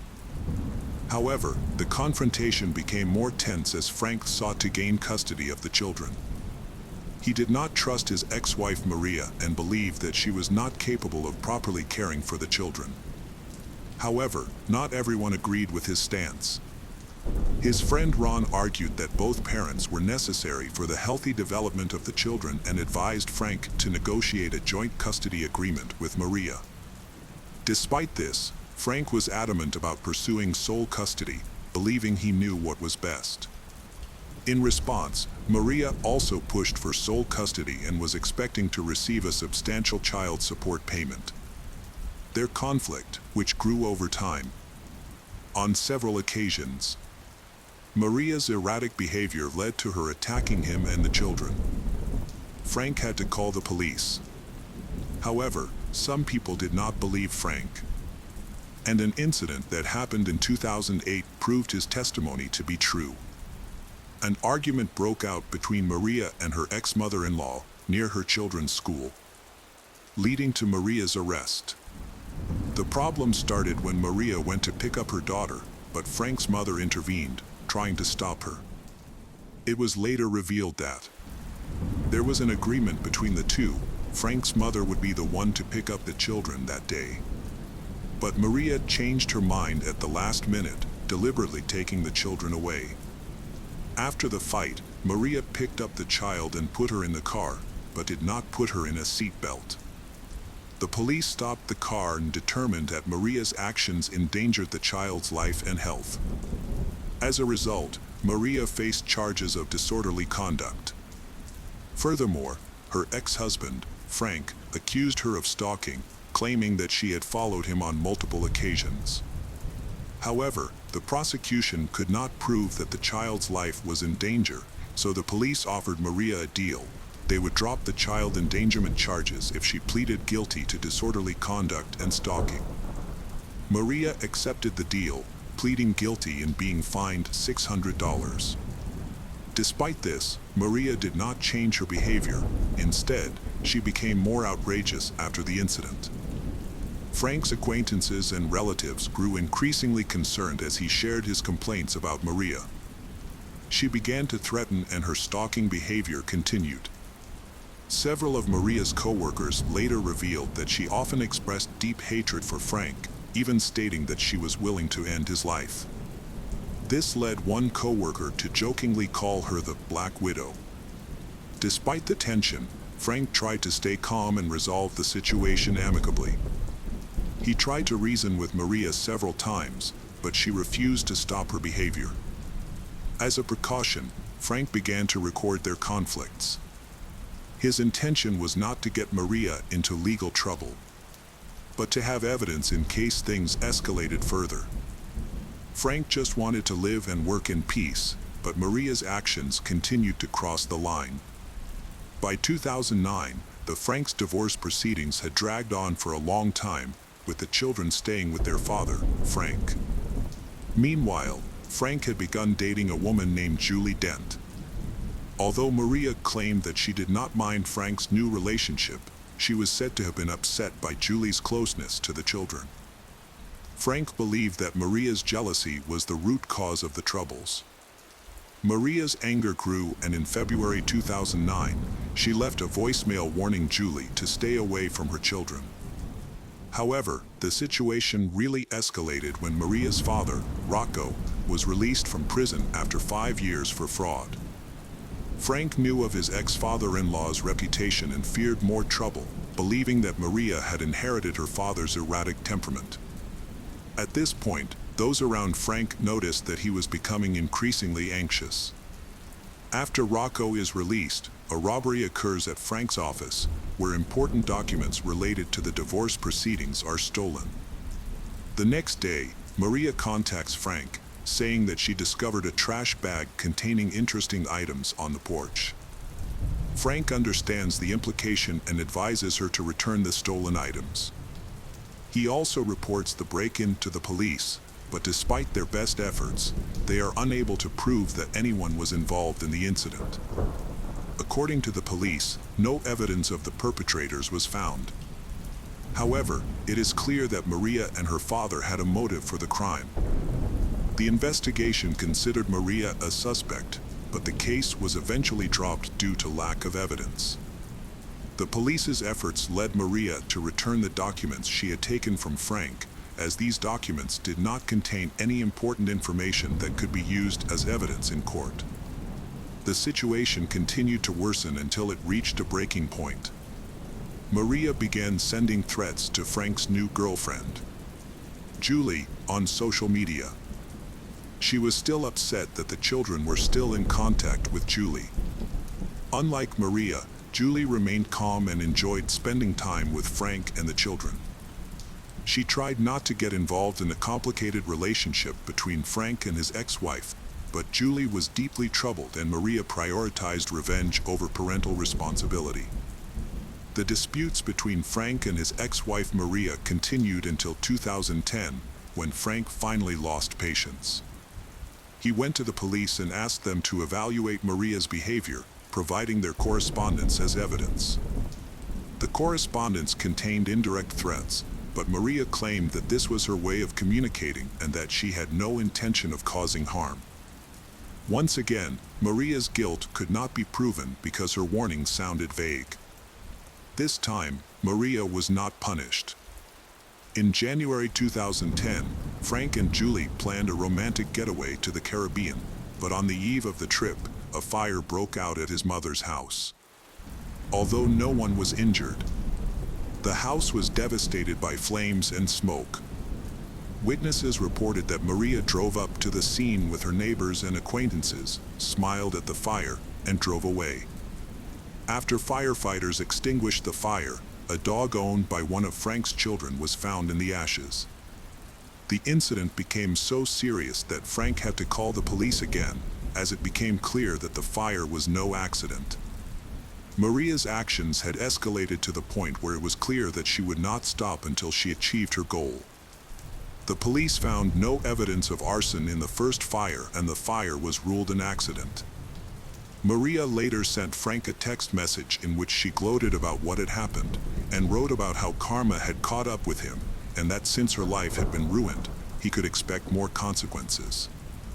When the police took no action, Maria became bolder and began openly threatening Frank and his new partner Julie. A few months later, a fire broke out at Julie's house. Fortunately, she was able to escape by jumping from the porch. But her house was severely damaged and uninhabitable. Frank invited Julie to move in with him, although he was concerned that this would anger Maria further, but they had no choice. At the same time, an investigation into the cause of the fire was underway. Since Julie's home was in a different district, she and Frank hoped that the police investigation would be fair. However, the police were unable to help due to lack of evidence, and the fire was ruled an accident. Despite this, Julie was determined to get to the bottom of the matter and appealed to her superiors. This prompted the investigation. Unexpectedly, flares were found in Julie's backyard. Further investigation revealed another flare that could have caused the fire. In addition, experts determined that the steps on the roof of the house had been doused with a flammable mixture. Ultimately, after all the tests and examinations, the cause of the fire was determined to be arson. However, as in previous cases, no one was directly implicated in the crime due to lack of evidence. And those responsible were able to avoid punishment once again. In the summer of 2012, Frank and Julie made a plan to pretend to break up to distract Maria. However, the expected peace did not last long, when Frank's body was discovered on July 3rd, just a few weeks after the couple broke up. When Joe, a friend of Frank's, decided to visit Frank because he had not heard from him recently, when Joe arrived at the bungalow, he felt increasingly worried. The front door was slightly open and there were stains near the entrance. When he entered the house, he saw Frank lying on the floor, dead. Joe moved closer and noticed dried blood in Frank's ear. Without hesitation, he called the emergency services. As news of the incident spread throughout the county, people suspected they knew who was responsible for this heinous crime. Police found several key pieces of evidence at the scene, including large pools of blood, extensive drag marks, clear shoe prints on the floor, and bloody gloves in the kitchen. These were sent for analysis, which revealed that the shoe prints matched the size and style of shoes worn by Maria's father, Rocco. Additionally, Maria's skin particles were discovered inside the gloves, although she had not lived with Frank for over a year, making it unlikely that the gloves had been left behind by accident. The evidence linked Rocco and Maria to the crimes, leading to their arrests. An autopsy and ballistics analysis revealed that Frank had been shot with two different types of guns. He was initially shot with a .30 caliber sniper rifle while standing near the front door. A sniper's nest was discovered approximately 115 feet from the house. The bullet passed through Frank's hand and into his chest, severing a vital artery and causing a fatal wound. However, the attackers continued to attack. They dragged Frank into the house, where a second shot was fired into his head with a .357 Magnum revolver. By that time, the man was already dead, so the final shot was considered an act of revenge. The violent nature of the crime suggests that the shooter had a deep hatred for Frank. Based on this evidence, police suspect that Rocco fired the first shot from the sniper rifle, while Maria fired the last shot. Additionally, police discovered that Frank's car and dog were missing from the house. A review of traffic camera footage showed that Frank's car had been driven away from his home onto an interstate. However, the identity of the driver could not be determined. The car was later found in Sunbury, Pennsylvania, 27 miles from Frank's home and 5 miles from Maria's. However, no fingerprints or other evidence were found inside the car. 2 days after the incident, Frank's dog was found at a wedding in Dauphin. Attendees immediately recognized the dog as well-groomed, with an electronic chip, and the dog was returned to Frank's mother. It turned out that Frank had acquired a new pet for his children after a fire. This lucky discovery helped to clarify some aspects and effectively expose the crime. According to the investigation, the criminals took the dog with them when they fled the scene. On the way home, Rocco stopped, and during this time, attracted by the smell of food nearby, the dog escaped. It then went to a house where a wedding was taking place. This allowed the police to prove that Rocco's phone was near the wedding venue on the day of the murder, while his Harrisburg residence was 12 miles away, contradicting his claim that he was at home. It is likely that Maria was the one who came up with the idea of bringing the dog to the children, but this decision proved to be a mistake. During questioning, Rocco admitted that his son-in-law had asked him for help several times and had visited him the day before his death, which would explain the traces found at the crime scene. However, Rocco could not explain the presence of the pool of blood. His testimony did not sound sincere, and no one could confirm whether the men were on good terms. Rocco confessed that Frank had given him the card that same day, likely in an attempt to justify the finding of his fingerprints in the victim's home. By making this statement, Rocco inadvertently admitted to having been present at the crime scene the day before. Searches were conducted at Rocco's and Maria's homes for the murder weapon, but no weapon was found, as it was likely that Rocco had thrown it away. Maria also denied any guilt, claiming that the glove had accidentally appeared in Frank's home, possibly brought there by the children. Ultimately, the suspects were released to go home. However, the police continued to collect evidence necessary for the case. The police found a new lead when Derek Reed, a friend of Frank's, spoke to Maria at a school football game. Maria revealed that the last thing her husband saw before he died was her face. This new information caught the attention of the state attorney general, who was already unhappy with the way the police handled Frank's reports.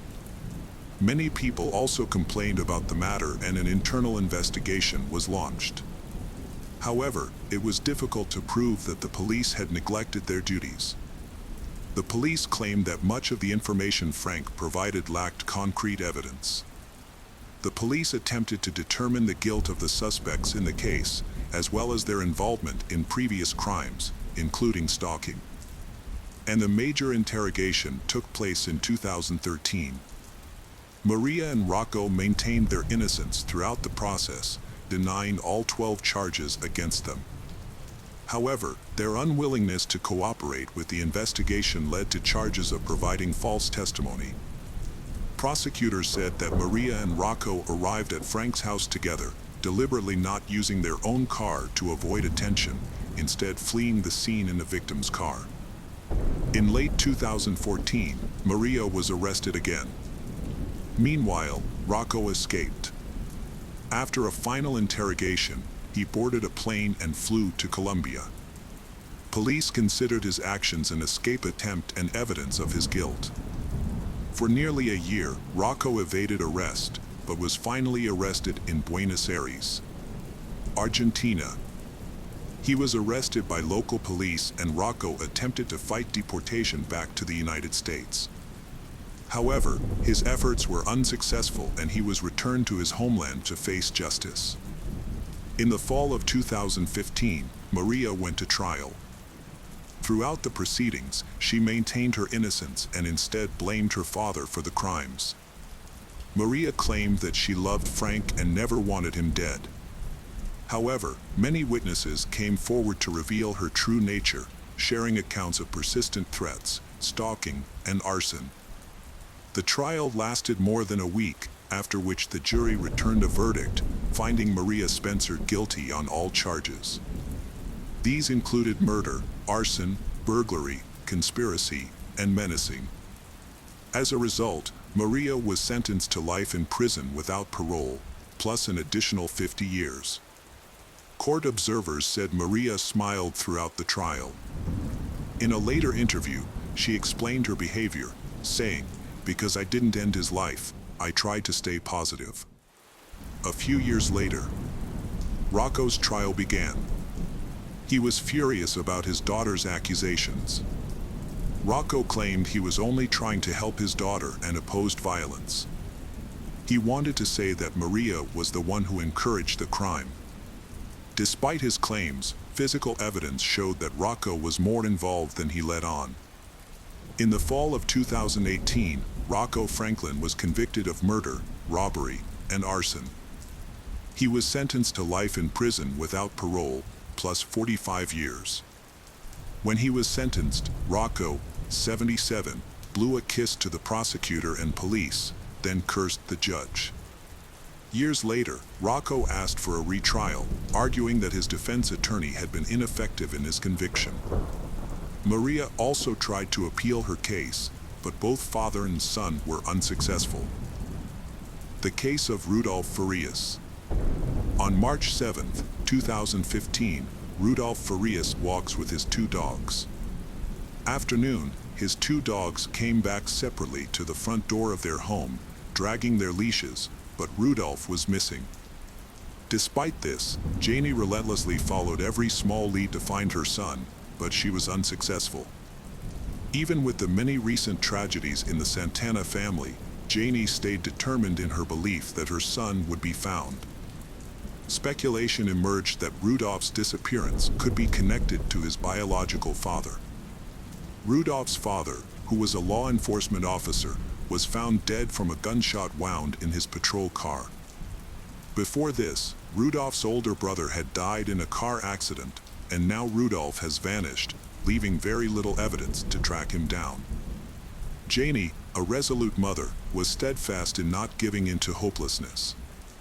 She took an active role in online forums to ensure her son's name and case stayed in the spotlight, hoping his story would not fade into obscurity. She believed that his disappearance might be linked to human trafficking and criticized the state police for their lack of action. Janie suggested there could be complicity within the law enforcement community, potentially shielding criminals and avoiding conflicts with powerful individuals. Ever since Janie started speaking out about the issue of human trafficking, she felt her safety was at risk.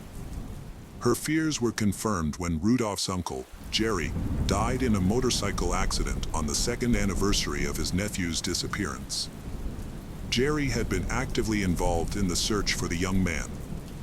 On National Missing Persons Day, he gave an emotional speech about Rudolph's generous nature and compassion for others, highlighting the pain of a mother who has lost her child. Jerry never directly said that Rudolph had been harmed, but shortly before his unexpected death, he contacted the owner of a local social media outlet called Voice of Houston. This was a platform the family often used. Jerry wanted to schedule a meeting to share important information about Rudolph's case, which was planned for a week later. Sadly, Jerry died just a day before the meeting, suggesting he might have discovered sensitive information he wasn't supposed to. As interest in Rudolph's disappearance waned due to a lack of concrete evidence, Janie, with the help of volunteers and family members, created t-shirts with her son's image and shared his photos online. On the evening of June 29, 2023, a 911 emergency call reported finding an unconscious and injured young man outside the Immaculate Heart Church. That was a man in his 20s with minor injuries and bruises.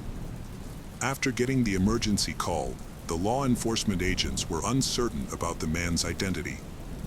When he regained consciousness, the man was silenced, showed signs of fear and confusion, and had no ID or wallet. However, a crucial clue found in his pocket helped solve the mystery. Authorities identified the man as Rudolph Farias and contacted his mother, Janie Santana, to inform her.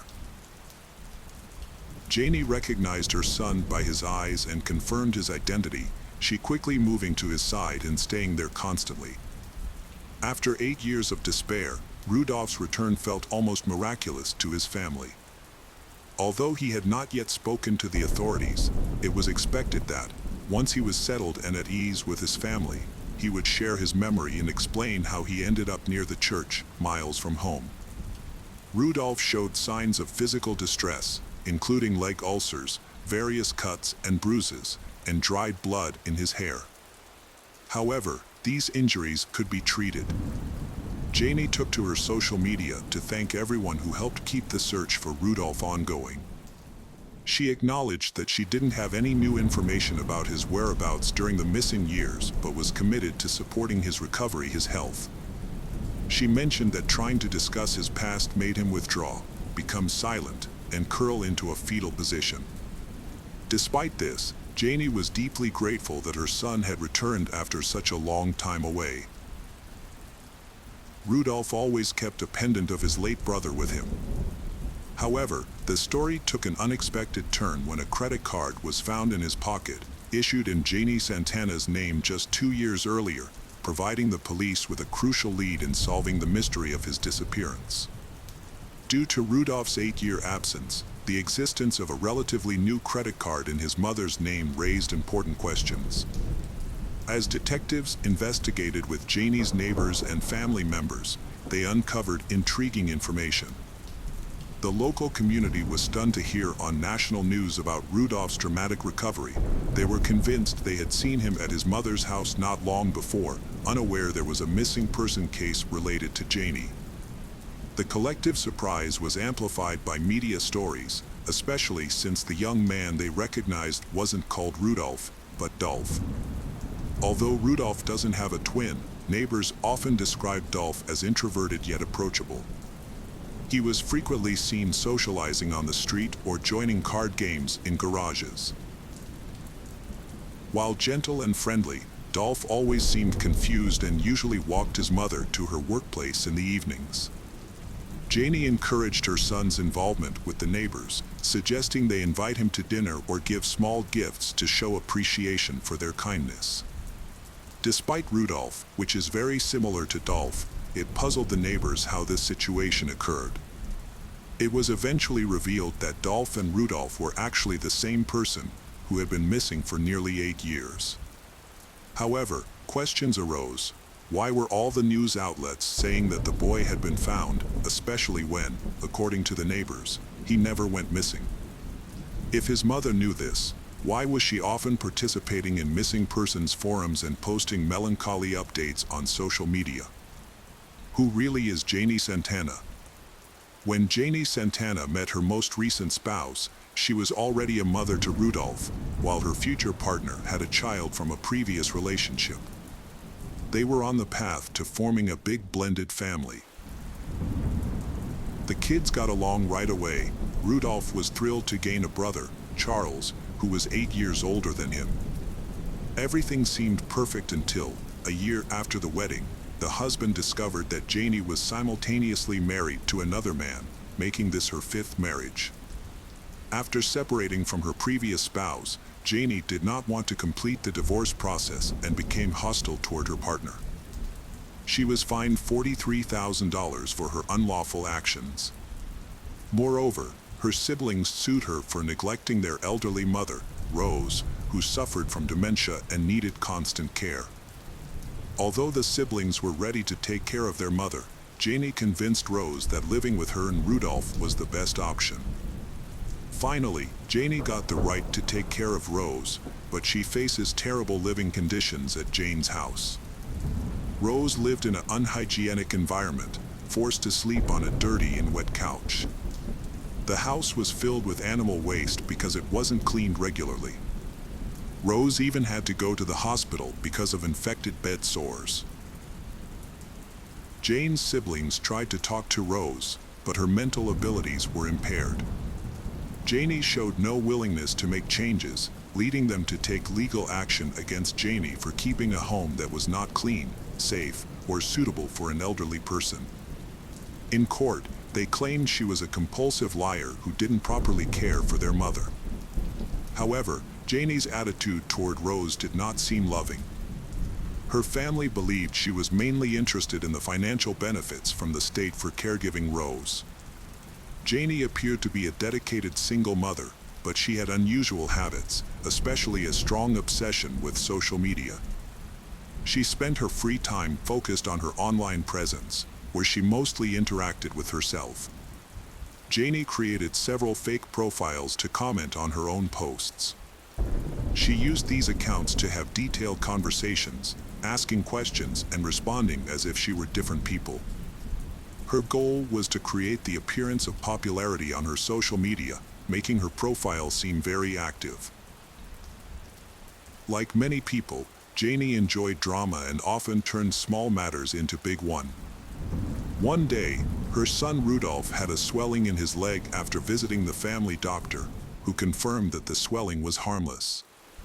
However, Janie quickly took him to the emergency room, urging him to say he had taken many pills to try and escape an alleged cancer diagnosis. After his hospitalization, Janie took and shared a photo of Rudolph in his hospital bed, making her audience believe he was battling cancer. Some online users speculated that Janie might be showing signs of Munchausen syndrome by proxy, a condition where caregivers create or induce medical problems in those they care for to gain attention and sympathy by telling false stories of sacrifice and suffering. Despite this, children generally display different characteristics from their parents, and Rudolph was a clear example of this difference. Even though Rudolph's relationship was mainly his mom and her numerous partners, his personality was very different from Janie's. Rudolph was naturally compassionate and kind, always ready to help anyone in need, even if it was just a stray cat. As he grew up, he stood out for being shy, gentle, and introverted. Besides his mother, Rudolph's only true confidant was his beloved stepbrother Charles, who acted as both a father figure and an older brother.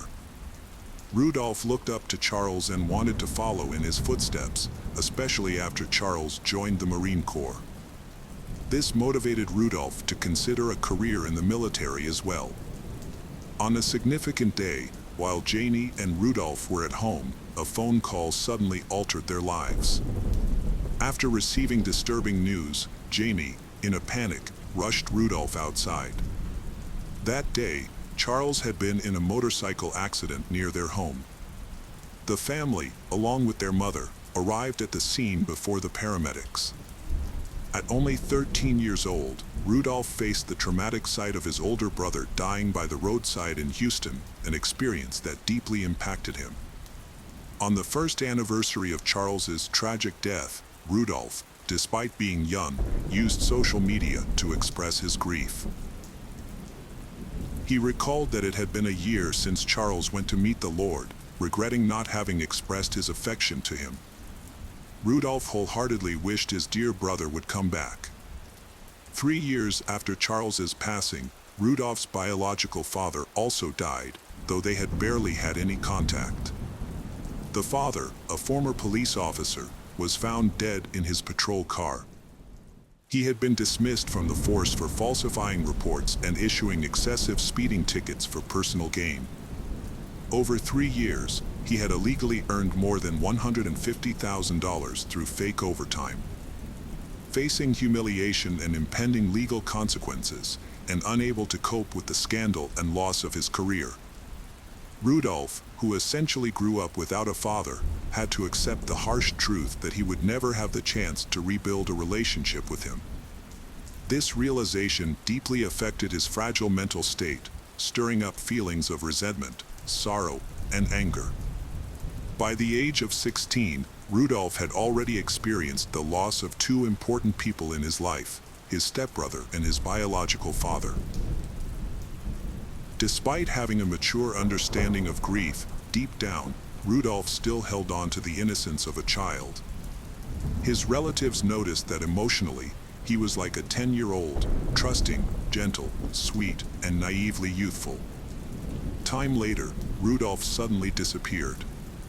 For the next 8 years, Janie shared the story of how he went missing after a routine dog walk, which usually lasted 15 to 20 minutes.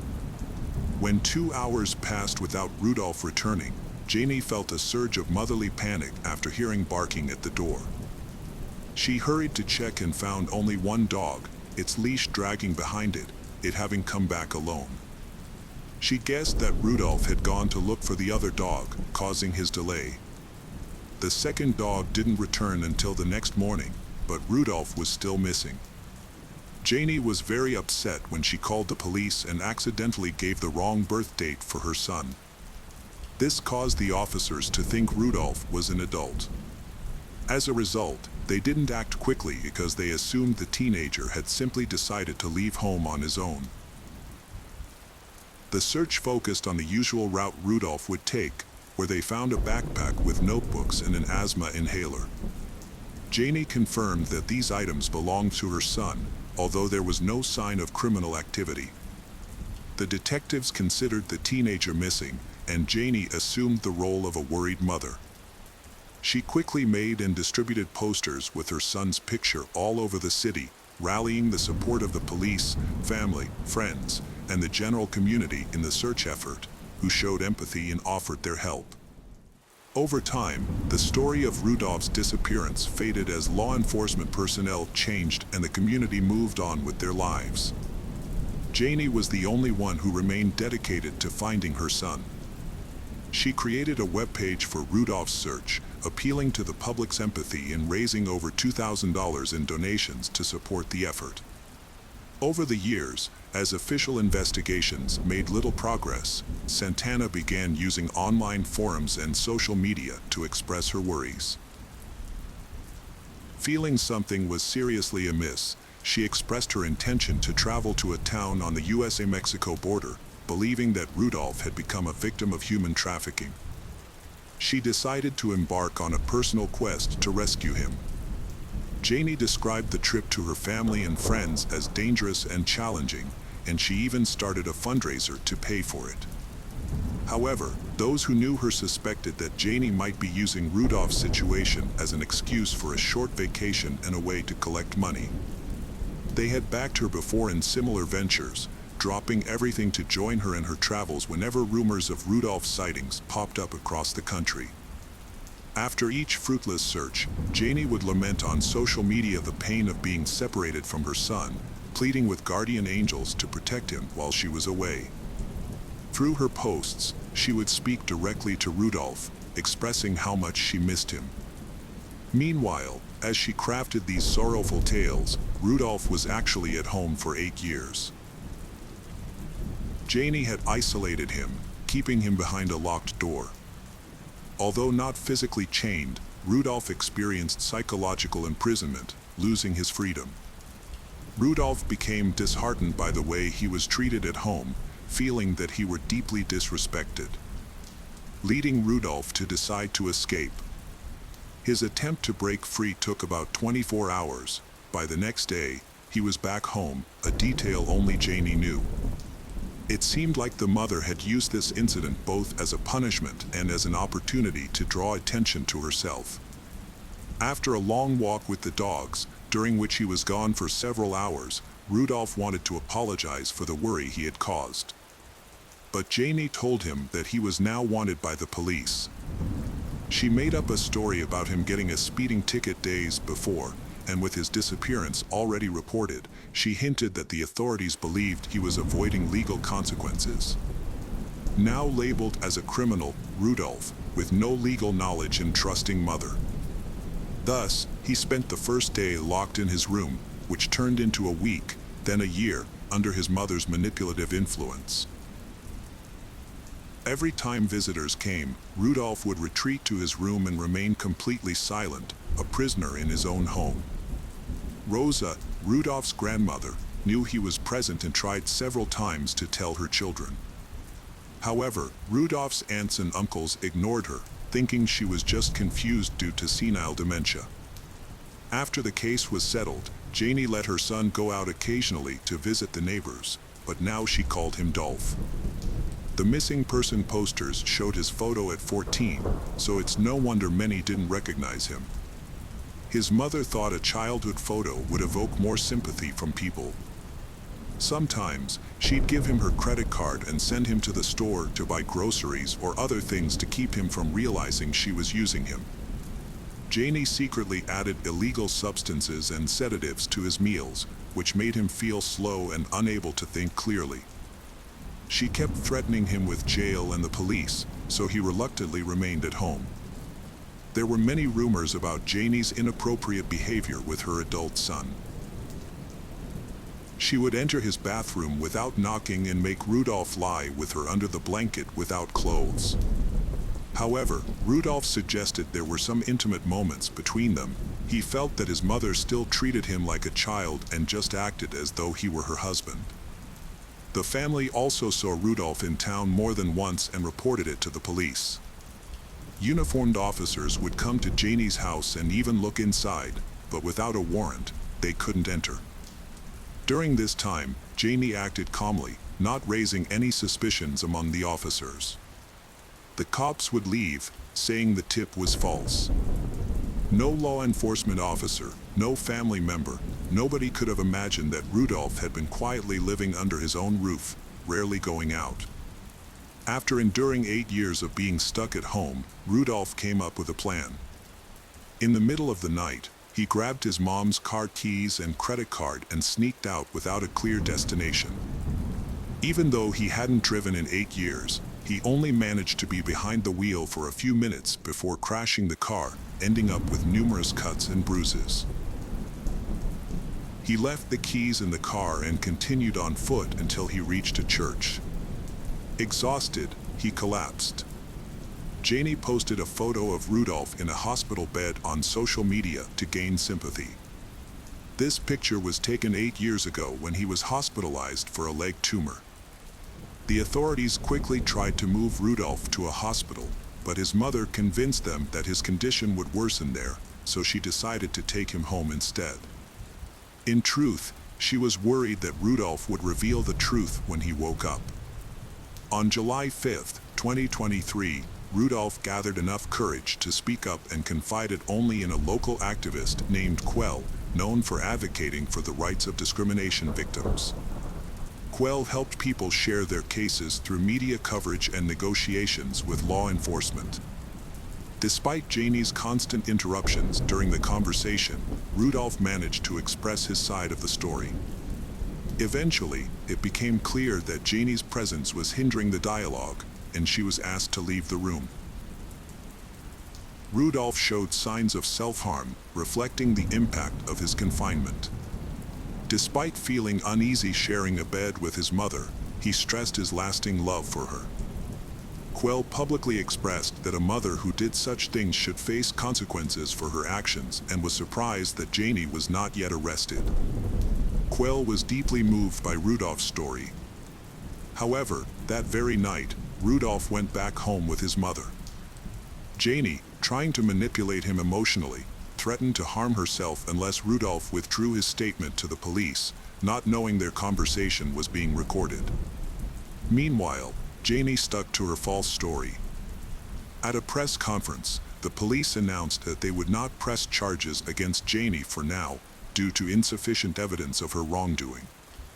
Rudolph is currently staying with a family friend, but it is unclear how far his mother might go to regain custody of him and attract more attention on social media. The International Center for Missing and Exploited Children, which operates worldwide, reports that hundreds of thousands of missing children are reported every year, and that parents are often involved in these disappearances. The case of Alan Ruby. Oklahoma is known for its diverse landscape of forests and mountains, its cowboy heritage, the rich history of Native Americans, and its stunning natural scenery. Southwest of Oklahoma lies the town of Duncan, where the Ruby family called home. John and Joy Tinker Ruby were a prime example of a happy couple, enjoying a fulfilling life in their hometown. The Ruby family owned and operated a local newspaper press agency, the Duncan Banner, for 3 generations, then selling it in 1997. Years later, in 2013, they acquired another local publication, the Kiamichi County Chronicle. With their business thriving, the Ruby led a prosperous and respected life, held in high esteem by everyone. John and Joy had two children, Catherine and Alan. Catherine was born on August 21, 1997, and from an early age, she showed of being intelligent, have artistic talent, and hardworking. By the time she was 17, she was a standout on her high school volleyball team, known for her bright smile. Her older brother, Alan, who was born on May 8, 1995, was 18 at the time and had just started taking political science courses at the University of Oklahoma. Alan was an outgoing and sociable person who greatly differed from his reserved younger sister. Unlike him, Catherine was quiet and preferred to keep to herself. Alan, on the other hand, loved being the focal point of attention, and his outgoing personality drew people to him. He enjoyed having fun and living life to the fullest. Wealth was very important to Alan, and he loved to spend money on expensive things. He enjoyed shopping and buying luxurious items. During his free time, he would often go on vacation using his parents' money. Like many rich people, Alan liked to show off his wealth on social media by sharing stories and photos of his luxury brands, expensive cars, and high-end fashion items. Even though he lives lavishly beyond his means, but Alan reveled in the fact that others thought he was wealthy and influential. Interestingly, despite his luxurious lifestyle, he preferred simple, affordable food from McDonald's to expensive restaurants. He loved McDonald's and would often try different items on the menu, especially when traveling to new countries. He would share his experiences with his followers, but not many people were interested. He considered himself a public figure. A quick look at his posts and pictures revealed is to see that he is a very narcissistic person. Alan's reckless spending habits were putting a significant strain on his family's finances. His parents were patient with him at first, but as time went on, they have lost tolerance for him. The family's publishing business was already struggling due to the shift towards digital media, and Alan's extravagant spending made things worse. As the demand for print media decreased, the family's resources dwindled rapidly, leaving John Joy to deal with the consequences of Alan's actions. At first, Alan's parents took on the financial strain themselves by cutting back on their own expenses. However, they soon realized this was not enough and shifted their focus to reducing their children's spending, Catherine and Alan. They discovered their son's spending was out of control. As a result, they made the difficult decision to stop supporting Alan financially. By the time they made this decision, Alan's spending had become a serious problem. His love of shopping had turned into an addiction. He was unable to go a day without buying something new and expensive. Due to no more financial support from family, Alan became desperate and started taking advantage of the people around him. Sadly, he even targeted his own grandmother, tricking her into giving him her credit card information so he could fund his lavish lifestyle. The first thing Alan did after getting his grandmother's credit card details was to take a trip to Paris, a city he loved, where he wasted time in spending her money and showing off his expensive purchases on social media. However, when Alan eventually tired of his spending spree in France, he came back home, but instead of a warm welcome from his family, he was met by the police. Alan's father was at his wits' end with his son's behavior. He had forgiven Alan's antics in the past, but things had gone too far. The final straw came when Alan stole over $5,000 from his grandmother, leading to his arrest. Despite the severity of his actions, Alan received a relatively lenient sentence. Instead of going to jail, he was put on probation and ordered to pay back the money he had stolen. He also had to attend counseling sessions for substance abuse and alcohol use. Alan was given a second chance in a deferred sentencing program, with a court date set for November 2014. However, this did not help him change more positively. Instead of reforming, Alan's mindset shifted to blaming others. He became increasingly resentful towards his parents, holding them accountable for taking away his financial freedom and sumptuous lifestyle. Alan's life was not just affected by his family problems. He also struggled with financial difficulties. In order to continue his lavish lifestyle, Alan turned to loan sharks for help. After his expensive trip to Europe and losing his family's financial support, he found himself heavily in debt to loan sharks. He had no way to pay back the large sum of money he owed, which was getting bigger by the day. As the interest on the debt kept growing, his situation became even more serious. Alan's life of ease and luxury was now falling apart. Faced with these financial difficulties, he felt like he had to do something. He was desperate to keep living extravagant lifestyle and avoid the consequences caused by him, which led him to make poor decisions.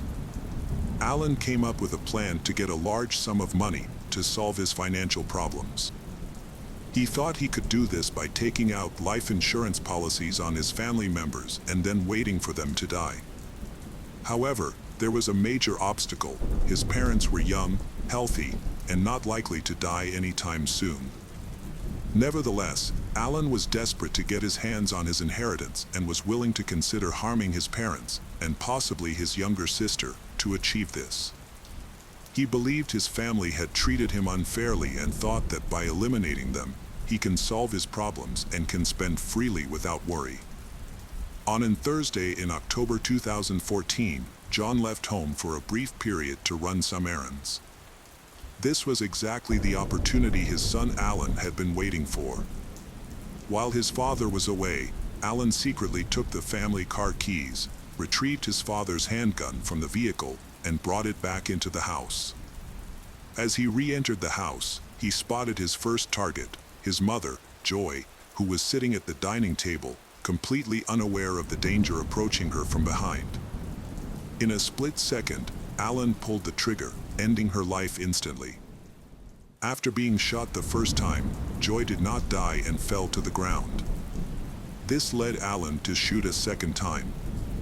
Meanwhile, Alan's 17-year-old sister, Catherine, was outside working on her car.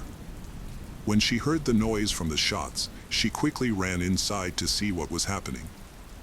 As she turned a corner, she was met by her brother holding a gun and pointing it at her. Before she could understand what was happening, Alan shot her with his third bullet, and she immediately fell to the ground lifeless. For over an hour, Alan sat next to the lifeless bodies of his younger mother and sister, waiting for his father to arrive home. When the father arrived, he was met with disloyalty from his son, which led to a severe and deadly injury. Witnessing his father collapse, Alan shot him one more time to make sure he was dead. By killing his family members, who controlled his spending, Alan became financially independent. Now he can freely spend money as he pleases without being stopped by his parents. After murdering his parents and younger sister, Alan destroyed the household security footage and took the murder weapon, leaving behind the remains of a once loving family. Concerns grew among John's co-workers when he missed work on Friday. Notably, he had been scheduled to cover the school football game, an event he always attended. When his co-workers tried calling his home, no one answered. Their worries intensified when neither John nor his wife showed up to the newspaper office after the weekend, without any prior notice. On Monday, October 13th, at approximately 9 a.m., the Duncan City Police Department received a distress call from a housekeeper who worked for the John family. She reported in panic that she had seen a horrifying scene in John's house. Upon entering the house, she found the lifeless bodies of John, 50, his wife Joy, 48, and their 17-year-old daughter Catherine, who all appeared to have been killed. The housekeeper was concerned for the safety of the John's eldest child, Alan, who was nowhere to be found, leading her to fear that he may have been abducted after his family was killed. After eliminating his family and clearing the way for his inheritance, Alan went to Dallas, Texas, with a friend to attend a football game and create an alibi. They stayed at a luxurious hotel and Alan started posting pictures on social media as soon as they arrived. This was a deliberate move by Alan to avoid raising suspicion about the tragic incident that had befallen his family. Despite a recent family tragedy, Alan went on a weekend trip with friends and made it seem like he was carefree. Over the weekend, he posted many photos on social media, hiding the dark reality of his younger sister and parents' deaths in their home, surrounded by dried blood. His friends noticed that he was in high spirits the entire time, laughing and enjoying himself as if he had not committed a terrible crime. He appeared to be reveling in his newfound freedom, seemingly unaware that he was on probation for past theft charges, specifically stealing money from his grandmother. Furthermore, his trip to Dallas from Oklahoma was itself a probation violation, rendering his trip to Dallas to create an alibi invalid. Due to the time gap between his hotel check-in and the tragic incidents at his family's residence. While the police were thoroughly searching the Johns' home for clues, Alan was reported as missing. However, an important part of the security camera was missing, the backup disc that usually stored video recordings, making it harder for detectives to figure out what had happened. After a short 2 days, the police finally found Alan. They had been looking for him because he broke his probation terms by traveling across state lines. As the investigation continued, police also began to look into whether Alan might have been involved in some kind of fraudulent activities. Investigation revealed that Alan had secretly obtained a credit card in his grandmother's name and racked up over $177,000 in charges, in addition to a $5,000 expense for a European vacation he took 2 years earlier. Alan had previously shown aggressive behavior towards his mother during a heated financial argument. However, his mother, Joy, chose to forgive him. Law enforcement officials were shocked by the extent of Alan's deception to maintain his lavish lifestyle. Little did they know, the situation was about to take a turn for the worse, especially now that Alan was in custody and fully aware of his family's situation. The investigators saw this juncture as crucial, as Alan's response could reveal his guilt.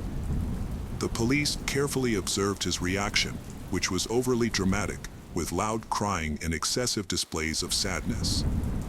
However, they believed his distress was not due to the loss of his family, but rather from the loss of financial resources and social status. The detectives quickly became suspicious of Alan's involvement in his family members' tragic deaths, seen through his fake tears. His reactions only strengthened their suspicions that he was responsible. His emotional expression was like he realized that his reckless behavior was about to pay the price. He eventually admitted to premeditating the murder of his parents. Alan had attempted to cover his tracks carefully to avoid capture, but his plan to mislead law enforcement ultimately failed. Alan confessed his entire plan to the police. His main goal was to gain inherit of his family's wealth. He was deeply in debt to loan sharks, owing $3,000, and said that the severe threats from these creditors led him to desperation. Alan wanted the police to feel sorry for him, portraying himself as a victim. When questioned about the gun, Alan stated that he had thrown it into a nearby lake. Despite extensive searches by divers, the gun was never found in the lake. During the investigation, authorities found a storage unit rented under Alan's grandma's name. Inside, they found the missing hard drive from his home security system and the gun, providing strong evidence against him. The unit also contained blue gloves with Alan's DNA. This evidence, combined with Alan's confession, solidified the case against him. As Alan was being held without bail, the prosecution felt confident in their case. Prosecutors viewed Alan as a danger to society because of the serious nature of the crimes he committed against his own family, leading them to plan a severe trial against him. Alan negotiated a plea deal to avoid the death penalty by pleading guilty to the murder of his family in exchange for 3 consecutive life sentences, which was accepted by the remaining family members. The news that Alan was behind the crime shocked everyone who knew the family John, a kind and respected family. The town was left in shock and deeply disturbed by the horrific crimes Alan committed. Many people, especially Alan's friends, were in utter disbelief, as they no understand how his financial difficulties could have pushed him to commit such a heinous crime against his own family. Alan's life has taken a drastic turn for the worse, leaving him alone and disconnected from the world. Confined to a cell, he has lost touch with everyone he once knew. With no friends or loved ones left to turn to, he feels completely and utterly abandoned. The case of Jennifer Cronin. Jennifer Cronin and her daughter Susan lived in Essex, England. Jennifer was deeply devoted to her family and children. She was a kind, warm, and caring person who had a very attached relationship with Susan. They loved and admired each other greatly. This makes her cherish and appreciate their relationship. She grew up with a big dream, to one day having a family of her own, and children who would love and admire her just as she admired her own parents. In 1990, Susan was dating Kieran Lynch, a young bricklayer 3 years her senior. At the time, Susan was working as an apprentice hairdresser, known for her distinct style. Susan's friends were impressed by how Kieran treated her, often remarking that he seemed to adore her. Their relationship blossomed, and the couple got married in 1994. It was important to Susan that Kieran got along with her parents, which he did. In fact, Kieran quickly formed a close bond with Wyke's mother, Jennifer. Kieran and Susan had 2 daughters, Matilda and Molly, who were very close to their grandparents and visited them at least twice a week. As soon as they heard grandmother's, Jennifer, gentle voice, the girls would excitedly run to her. When they were young, they looked up to their father as a perfect role model, the most kind-hearted and generous man they knew. Despite his busy work schedule, Kieran made time for his daughters, using all his free time to be with them. However, there was another side to his personality.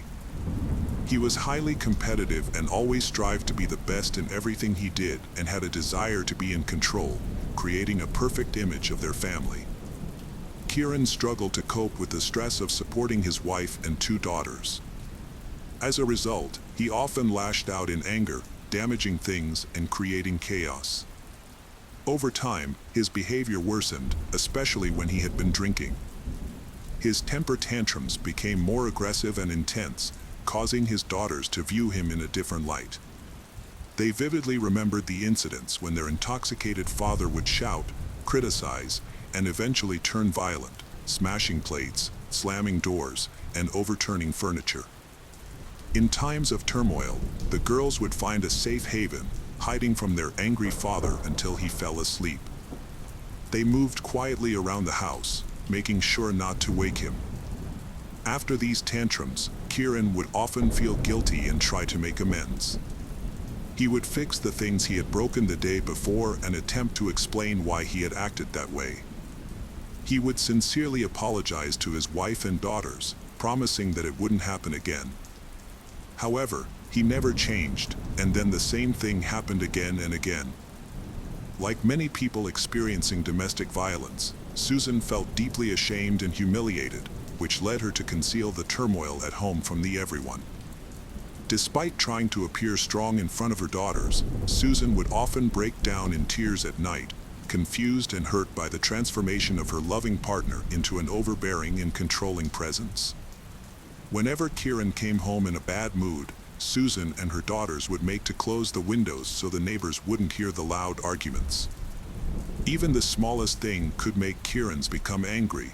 If Susan was late coming home from work, Kieran would search the town for her. When the daughters grew up, they started to stand up to their father when he was being cruel to their mother, Susan. At first, this seemed to make Kieran behave better. However, one serious incident happened when Kieran, angry, almost hit his daughter, who stepped in to protect her mother, Susan. Although the family tried to hide their problems from those around them, the truth was eventually exposed.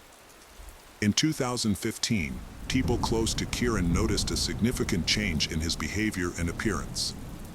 A friend who hadn't seen him in months was shocked, and they met unexpectedly in the city. Kieran had lost significant weight and looked gaunt. His demeanor seemed distant and contemplative. It wasn't long before the cause of these changes became clear.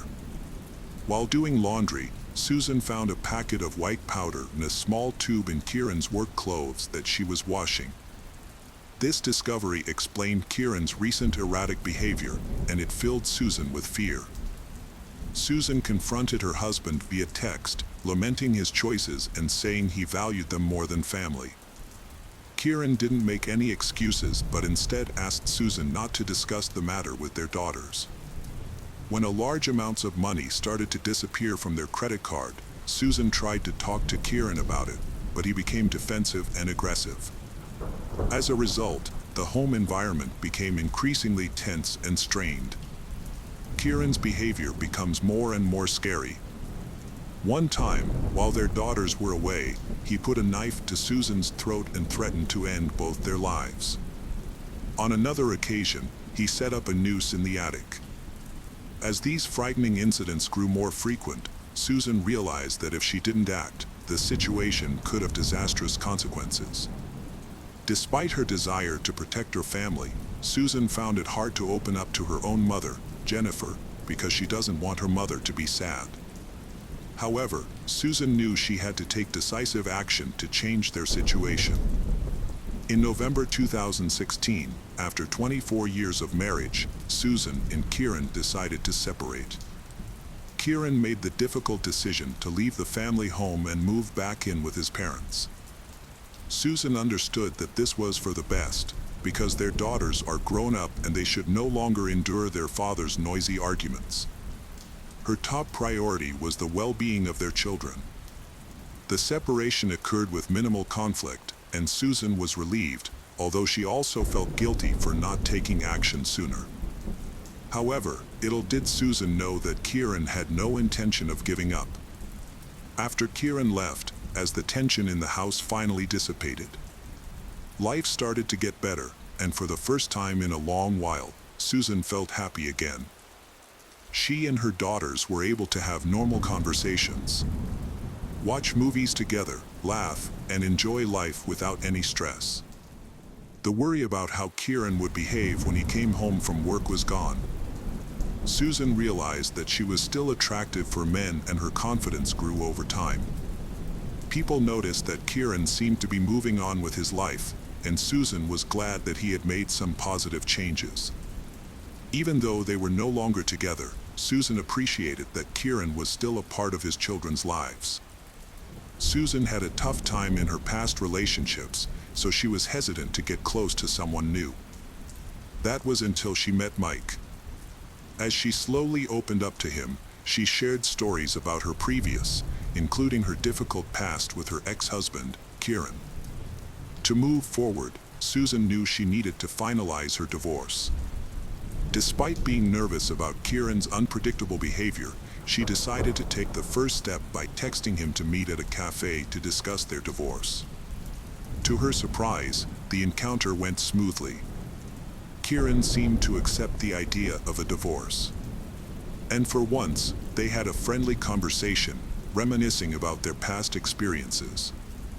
They even exchanged kind text messages afterward, with Kieran expressing happiness for Susan's new relationship and Susan hoping he would find love soon. However, the next day, Susan received a barrage of messages from Kieran, and his attitude toward the divorce had taken a drastic turn. He now acted like he didn't care about his ex-wife, but he still had some demands. He wanted $60,000 in exchange for signing the divorce papers. Kieran argued that he had already left her the house and its contents, and therefore, he was entitled to compensation. But what worried her was Kieran's attitude in letting her move on. He couldn't stand the thought of another man replacing him. His texts even reveal a dark desire, her demise. At first, Kieran only threatened through text messages, but then he showed it through actions. He appeared in Susan's yard with a hammer, while she was home alone with her pet. Susan quickly called to request emergency assistance. By the time the police arrived, Kieran had already damaged some flower pots and outdoor decorations, but he had left the scene. 2 officers entered the property and listened to Susan's account. Kieran returned, loudly proclaiming his intent to confront his ex-wife, Susan, and said that no one could stop him. The police arrested Kieran for disturbing the peace. Even in handcuffs, he continued to insult his ex-wife. As a result, Kieran faced charges on 3 counts, making life-threatening actions, carrying a dangerous object, and causing property damage. On January 29, 2018, Kieran appeared in magistrate's court and denied all allegations against him. He was scheduled to appear in court again on March 29th and was released on bail under the condition that he avoid contact with Susan and stay away from her home. However, this decision left Susan and her daughters feeling uneasy and questioning the law's effectiveness in protecting them. Kieran disregarded the bail conditions and continued to contact Susan, violating the no-contact order. He repeatedly called her and even showed up at her residence, which intensified her fear for her safety. He falsely claimed to mutual friends that Susan's new boyfriend was sending him provocative messages.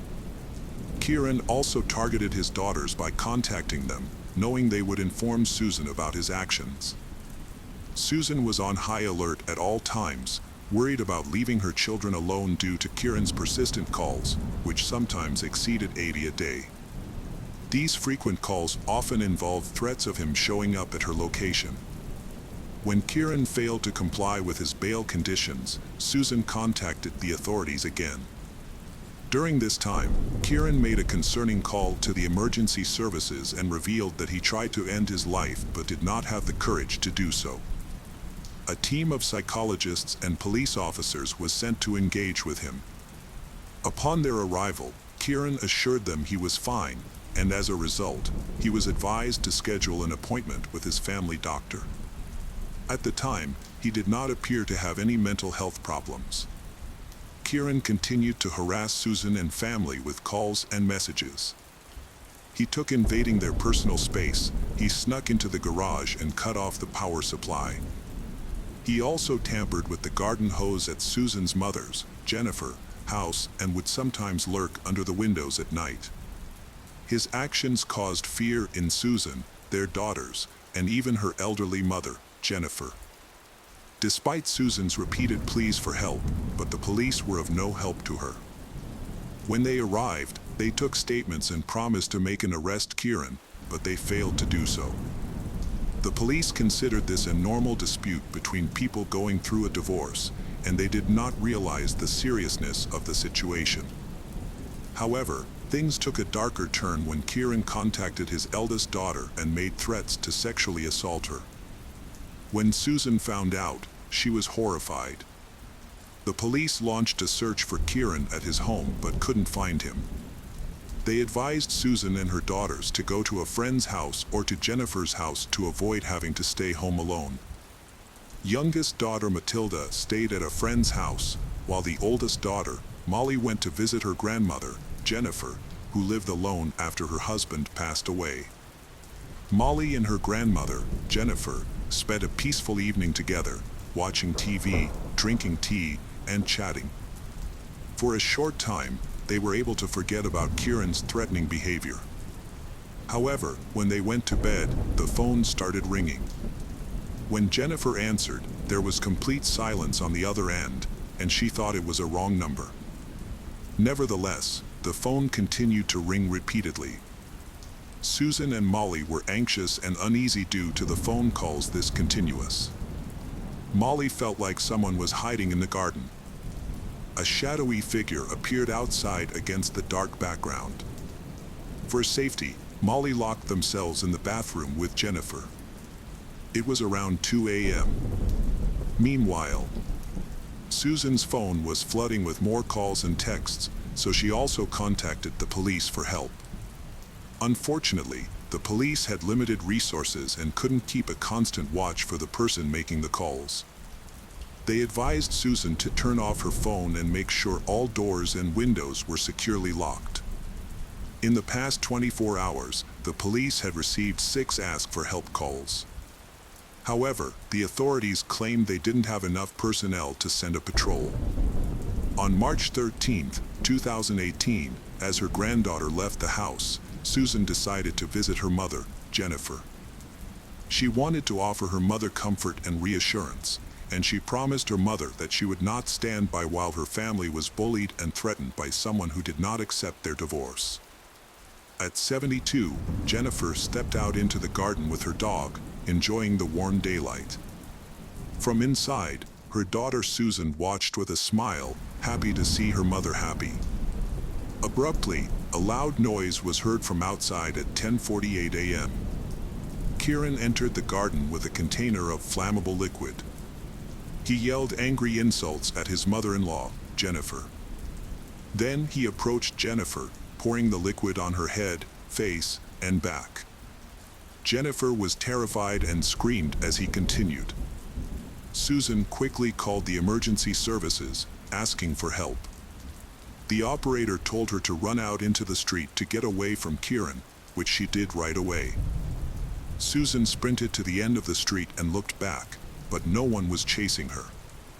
Remembering her mother was still in the garden, she quickly turned around to return home. Just then, Kieran poured the remaining liquid on himself and lit it with a lighter. Flames erupted, engulfing he and Jennifer. Police, firefighters, and medical staff, along with an ambulance, quickly arrived at the scene.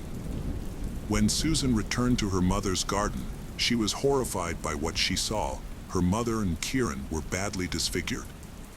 Her mother, Jennifer, had severe burns. Her hair, eyebrows, and eyelashes were completely gone. And her skin was badly charred. Despite being in agony, Jennifer made it clear to Susan how much she loved her and that Susan and her children meant everything to her. Even in her critical condition, Jennifer tried to comfort Susan, reassuring her that everything would be okay. Kieran was severely injured with burns covering his entire body. He was sitting against a wall, gasping for air and still smoldering from the fire. Susan was consumed by grief and anger, lashing out at Kieran for his actions.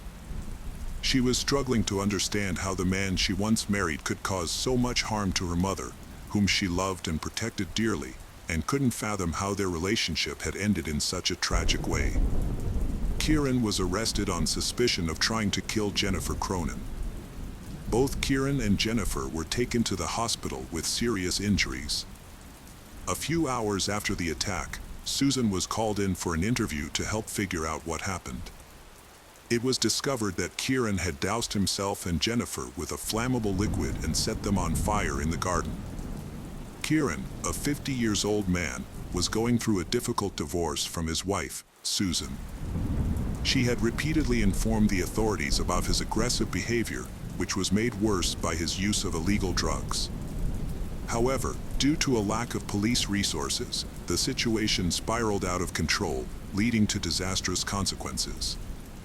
As a result, the incident quickly gained media attention, and the lack of decisive action by law enforcement was heavily criticized. The medical team informed Susan that Kieran's condition was extremely serious, with severe burns covering almost his entire body. This devastating news affected his daughters deeply, who remembered their father as a loving and caring person. One of them wanted to visit him one last time before he passed away. However, due to the extent of his injuries, only the tip of his nose was recognizable, and it had turned black from the burns. During this final visit, the daughter expressed her love for her father and mourned the tragic circumstances. A toxicology report later revealed that Kieran's body contained both alcohol and illicit substances. Meanwhile, Jennifer was also fighting for her life in the intensive care unit, with burns covering about a third of her body, mainly on her upper body and head. Despite undergoing surgical procedures, her chances of recovery were low due to the severity of her injuries.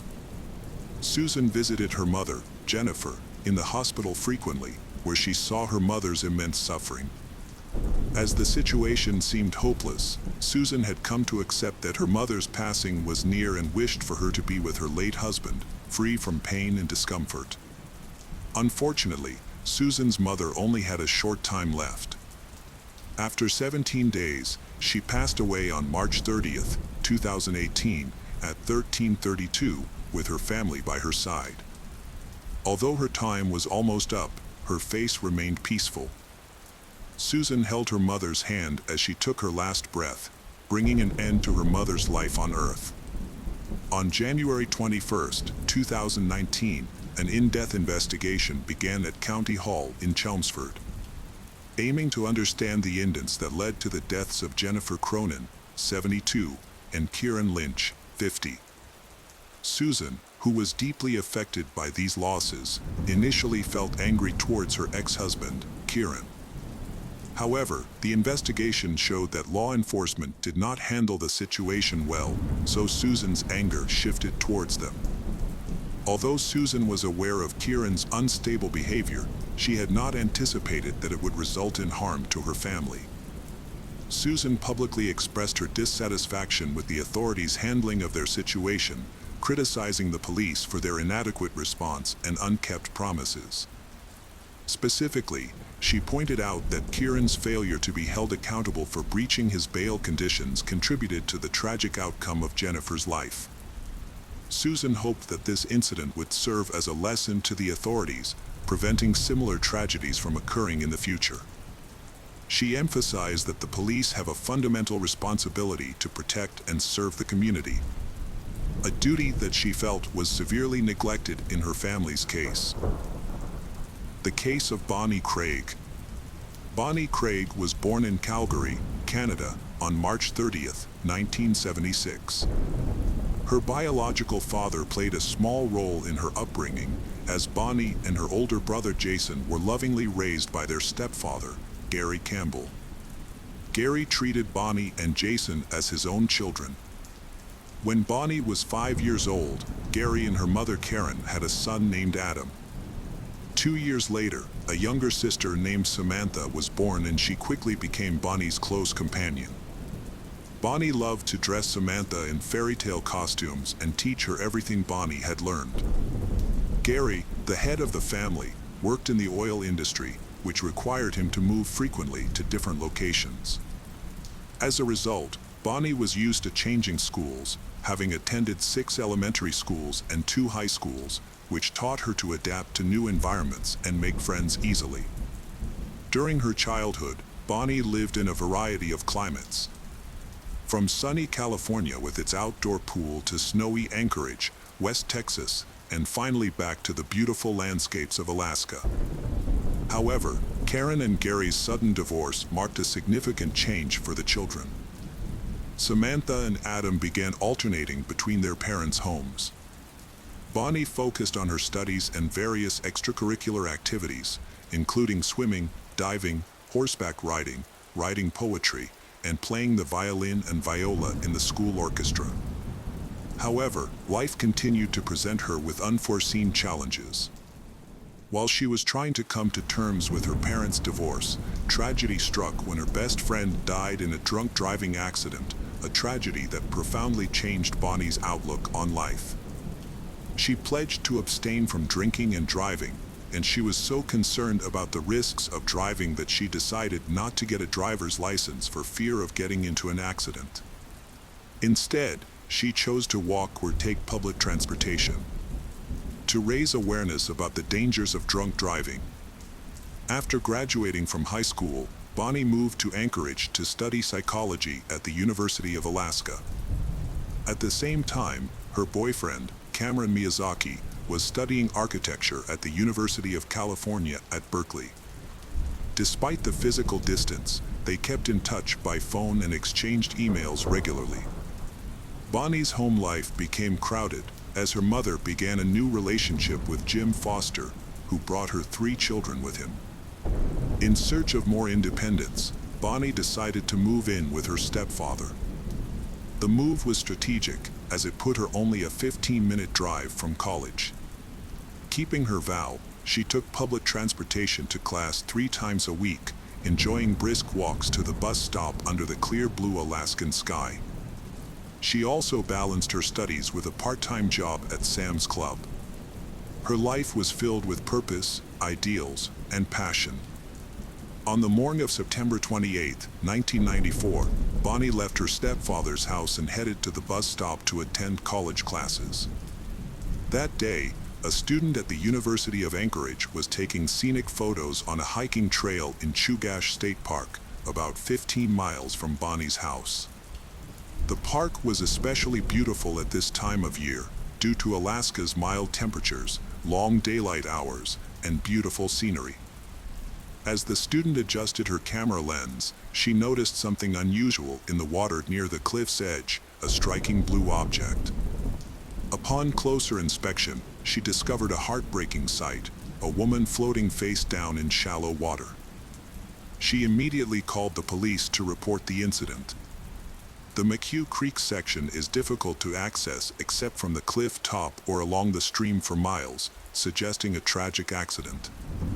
Initially, police believed the victim may have slipped and fallen from the cliff top, resulting in her death. This accidental theory was the first conclusion investigators reached. It is believed that the victim, attracted by the peaceful atmosphere of the park, may have lost her balance and fallen tragically. The body was then transferred to the medical examiner's office, where an autopsy was performed to determine the cause of injuries and assist in identifying the victim. The autopsy revealed that the young woman died from drowning and severe head trauma, likely caused by a fall from the cliff. A unique class ring, often worn by graduating students, helped police identify the victim as Bonnie Craig. To confirm their findings, police contacted Bonnie's family.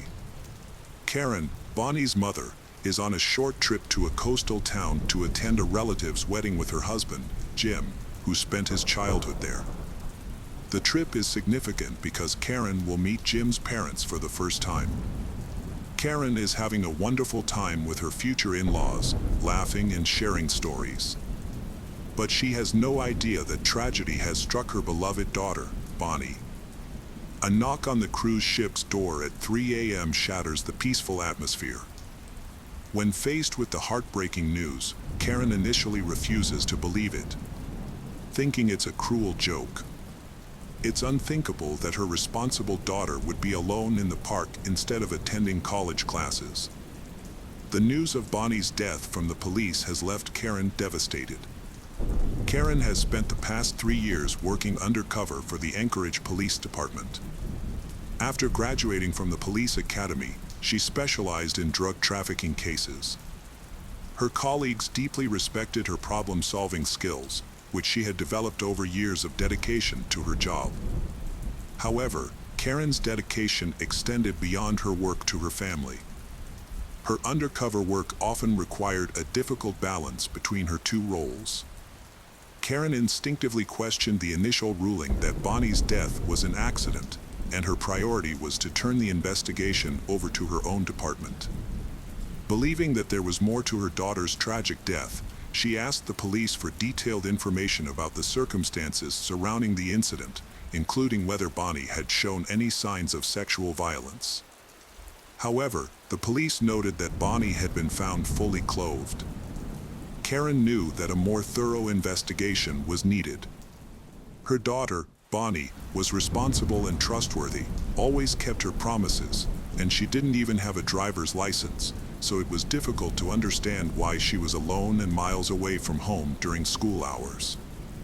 What further confused Karen was that Bonnie's personal belongings were not at the scene, which made her suspect that the police force might be inclined to rush to classify the incident as an unfortunate accident. Karen was determined to continue her search for the truth. Karen returned to Alaska on the earliest flight possible to formally identify the body, holding out hope that the deceased might not be her daughter, Bonnie. Entering the morgue, she hesitantly approached the ambulance where the body was covered with a white sheet. When she pulled the sheet away and saw the face, her worst fears came true. It was indeed her daughter, Bonnie, resting in eternal peace. Karen's instincts, as a grieving mother and a law enforcement officer, told her that her daughter's death was more than just an accident. As she held her daughter's hand, she saw bruises and swelling on her knuckles, which she assumed were defensive wounds.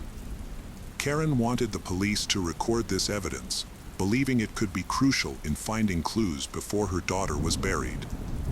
The police were skeptical, thinking the injuries could have been caused by a fall. Despite the police's skepticism, Karen decided to take a different approach in her quest for justice. Karen reached out to her media contacts. The shocking news of a young college student's death in a creek quickly garnered widespread attention from the local media. Karen attempted to contact her superiors, hoping for assistance as precious time was running out, but was told the matter was beyond their scope. The next day, Karen, Jim, Gary, Jason, Adam, and Samantha gathered at the funeral home to say their final goodbyes to Bonnie. It was difficult for her siblings to see her lying motionless, knowing how full of life she had once been. As they prepared for the funeral, they had to choose a casket. Karen, wanting to keep any potential evidence safe, decided on a stone crypt, thinking that it might need to be reopened in the future if new information came to light. Although she tried to seek help and attention from the media, her efforts seemed to complicate things rather than help uncover the truth. Karen was summoned to the police station and asked not to publicly call the incident a crime so as not to affect the ongoing investigation. The police were carefully reviewing all possible leads and were considering Gary Campbell, Bonnie's stepfather, as a potential suspect. They suspect him because his alibi doesn't quite add up and there are reports of conflict between him and Bonnie. This information leaves Karen stunned, as she finds it hard to believe that Gary, who has always been Bonnie's loving father, could be involved in such a terrible thing. The situation worsens when Karen goes to Gary's house to collect her daughter's belongings, but finds Bonnie's room locked. An argument breaks out when Gary accuses Karen of stealing a photo of Bonnie that she took without his permission. He insists on keeping the memories of the girl he cherishes. Bonnie's death has a profound effect on her younger sister Samantha, who was only 12 when the tragedy occurred. Samantha begins to struggle in school and finds it difficult to concentrate at home. She often shares everything with Bonnie and feels completely lost without her guidance. The confusion that arose from her sister's death even caused her to doubt her own trust in her father, leaving her uncertain about what was right. One evening, as her father, Gary, was tucking her in for bed, fear filled her eyes as she asked if he was responsible for Bonnie's death. Gary was surprised and hurt by her question. He regained his composure and gently reassured Samantha that he would never hurt her sister. His comforting words helped her to ease her fears and trust him again. After Bonnie's death, the police spoke to Adam and Samantha, both of whom confirmed that their father, Gary, had been home the day Bonnie died, only leaving for work after Bonnie had left the house. His alibi was confirmed by co-workers and supervisors, clearing any doubts about him. An autopsy revealed that Bonnie had died several hours before her body was found. The cause of death was determined to be drowning, and she also suffered severe head injuries that may have been caused by falling from a cliff or being struck by a heavy object. The police began a thorough investigation into Bonnie's death, which was initially ruled an accident at the park. A police officer carefully searched the area near the cliff and found a leaf with a drop of Bonnie's blood a few feet from the edge of the cliff. This prompted an investigation into the presence of blood. If her injuries were caused by a fall, the discovery led the police to consider that Bonnie's fall may not have been an accident, but rather the result of someone else's actions. The police were aware that solving this case would be difficult and would require them to proceed with caution. Therefore, they chose not to notify the relevant parties at this time. Family members suspected that a crime had occurred and the police deliberately withheld all information about the case, to avoid alerting potential perpetrators. They could not escape the feeling that the killer could be someone close to Bonnie. This made Karen's sudden media release a hindrance to the investigation. Bonnie Craig's funeral was filled with loved ones, including friends, family, and acquaintances, as well as her boyfriend, who traveled from California to say goodbye. He was deeply saddened, as he could never have imagined such a tragic ending to their story. Even Bonnie's biological father, Gordon Craig, who had not played an active role in her life, attended the funeral to pay his respects and say goodbye to her. The funeral took place at a church that Bonnie occasionally visited. It was a moment for everyone who knew Bonnie to pay their last respects, share fond memories of her, and support each other during this difficult time. A week after Bonnie's death, Karen decided to investigate her daughter's case herself, since the police had not provided any updates. Karen carefully traced Bonnie's pre-dawn route from Gary's house to try to understand what might have been going through her daughter's mind that morning. She wanted to put herself in Bonnie's shoes and imagine what details might have caught her attention. As Karen walked along the path her daughter had walked many times that week, she began to realize how dangerous it was. The path was surrounded by tall trees that seemed to loom in the shadows, hiding potential dangers.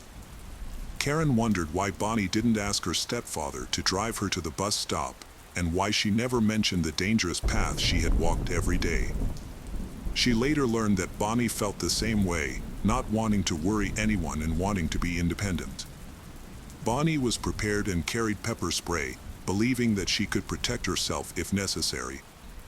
Karen had also taught Bonnie from a young age never to hitchhike with strangers, believing that her daughter would only hitchhike with someone she knew and trusted.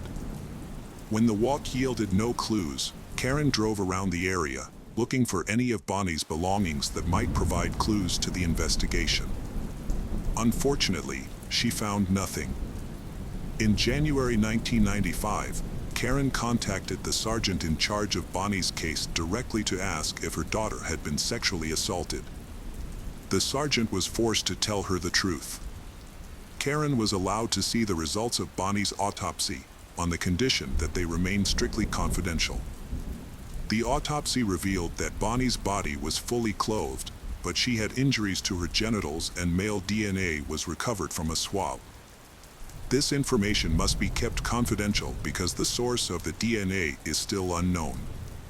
During the investigation, all the men associated with Bonnie were questioned and their DNA samples were collected. However, no matches were found at that time. Although several witnesses saw Bonnie walking to the bus stop that morning, none of them saw her actually get on the bus.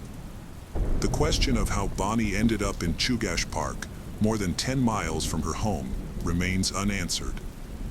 Investigators speculate that she may have been attacked while walking alone in the dark. A few months after Bonnie's death, Jim's family invited Jim and Karen on a week-long cruise, hoping that a change of scenery would help them heal. Karen was hesitant at first, as the cruise reminded her of her daughter's tragic death. However, she realized that the trip could be a chance to temporarily escape her grief. For the past year, Karen had been consumed by grief, the investigation, and waiting for news of her daughter. She saw the trip as a chance to temporarily escape her worries.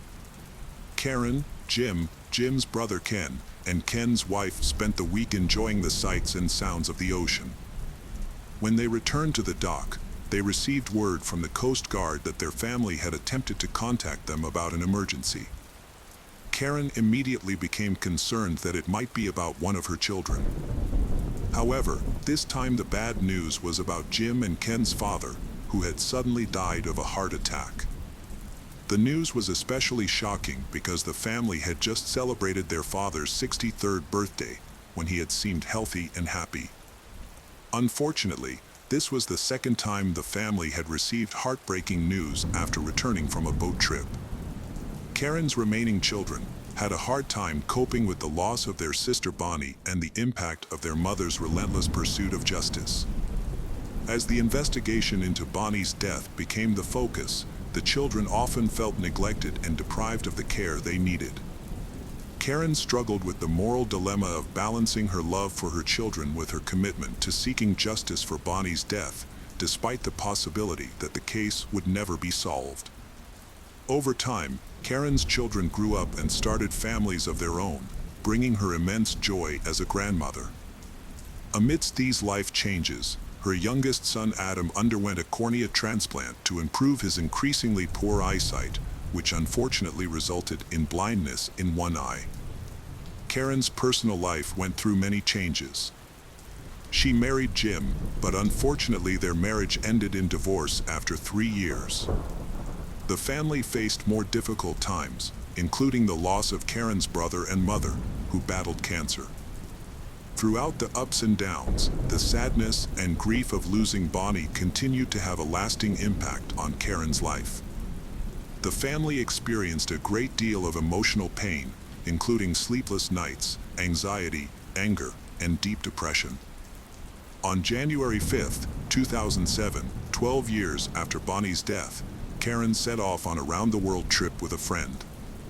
While staying on an island in the Philippines, Karen received an unexpected email from an unknown sender with the subject line, Bonnie.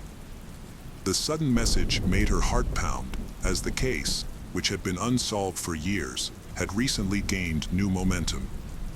A new team of investigators, using an advanced database, retested the DNA evidence found on Bonnie. Their efforts led to a breakthrough. They matched the DNA to a man serving a sentence in New Hampshire for a series of armed robberies. Kenneth Dion was born in 1969. He was 25 years old when Bonnie died. He only became a suspect in the case after his DNA was added to the system in late 2006. With a martial arts background and a track record of competition, Kenneth served in the United States Army. However, his time in the U.S. Army was cut short due to his drug use. Kenneth had a particular habit of carrying unusual items in his car, including a 3-pronged stick and nunchucks. Kenneth Dion had only recently been released from prison after a brief period of freedom in May 2007. Kenneth was charged with assault and murder in connection with Bonnie's death. According to the indictment, Kenneth attacked Bonnie as she walked to the bus stop, using weapons and martial arts to sexually assault her. And then, to conceal evidence of his crimes, he dumped her body off a cliff in the park. As more information became available about Kenneth, it was discovered that he had a lengthy criminal record, with 18 convictions, including 10 misdemeanors and 8 felonies.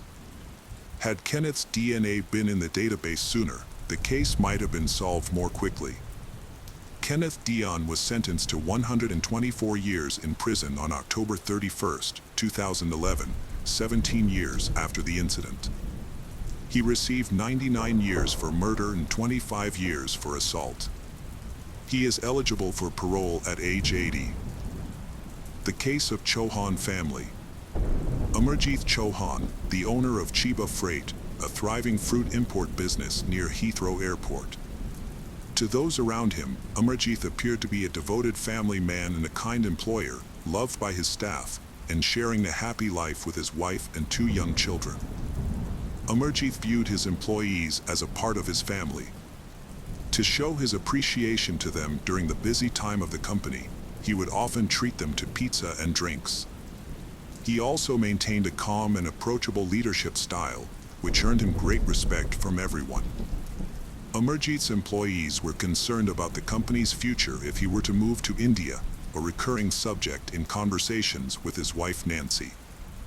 She hoped that Amarjit, who was 46, would soon be able to retire, allowing them to spend more time with their children. Nancy often told her husband about her desire to return to India. As time went by, Amarjit began to consider Nancy's wish and started thinking about selling their business to move back to their hometown. The plan might have worked if Amarjit Chauhan's ownership of Chiba Freight had not run into trouble. However, someone had his eye on the company Amarjit and was looking to take control of it without investing any money. In January 2003, Kenneth, who had just been released from prison, looked for a job at Chiba Freight.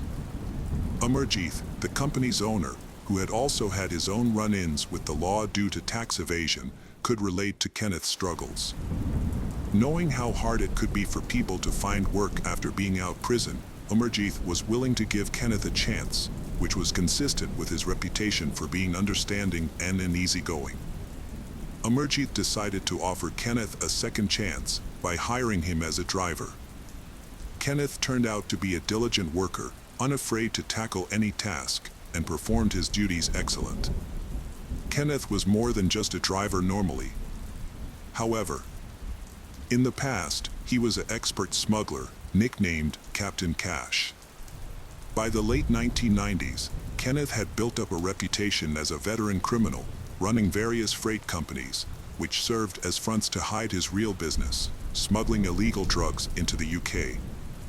He had risen to prominence in London's underworld and mingled with influential figures in the criminal world. Despite his modest demeanor, Kenneth led a life of luxury, perceiving himself as a wealthy socialite and a renowned figure in the global underworld. In 1997, at the peak of his illicit activities, Kenneth met Belinda Bruin, a socialite, at an upscale London bar. He flaunted his wealth, driving a Mercedes and showering her with expensive gifts. She saw him as sophisticated and charming, albeit a bit rough around the edges, a man who impeccably showed off his luxury watches and wasn't afraid to display his wealth.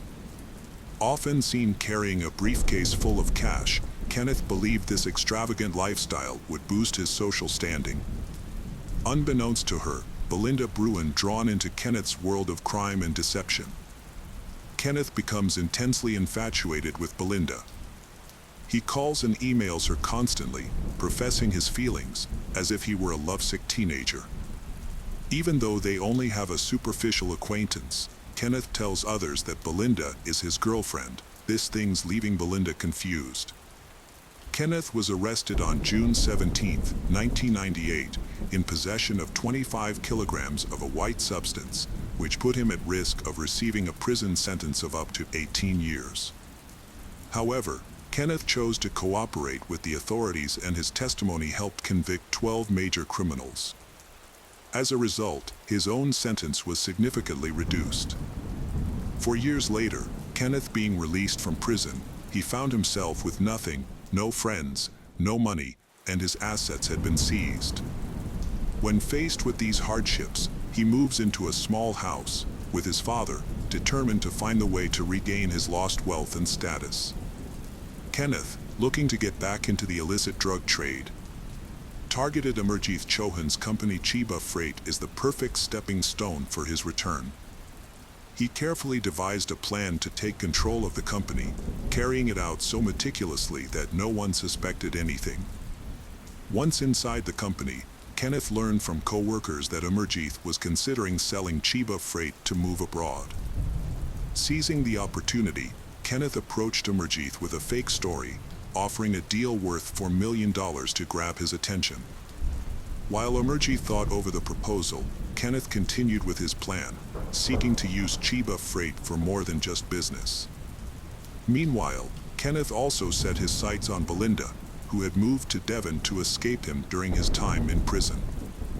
He reached out to her again with a business proposal, knowing she was struggling financially. After her husband left, she was shouldering their responsibilities alone, finding it increasingly difficult to afford her house, the mortgage, and the high costs of sending her children to a private school. When she responded, Kenneth told her about his plan to take over Chiba Freight and suggested she join the company as a director. Despite lacking experience, he offered her a salary of $54,000 for working only 2 days a week, amounting to $68,000 per year.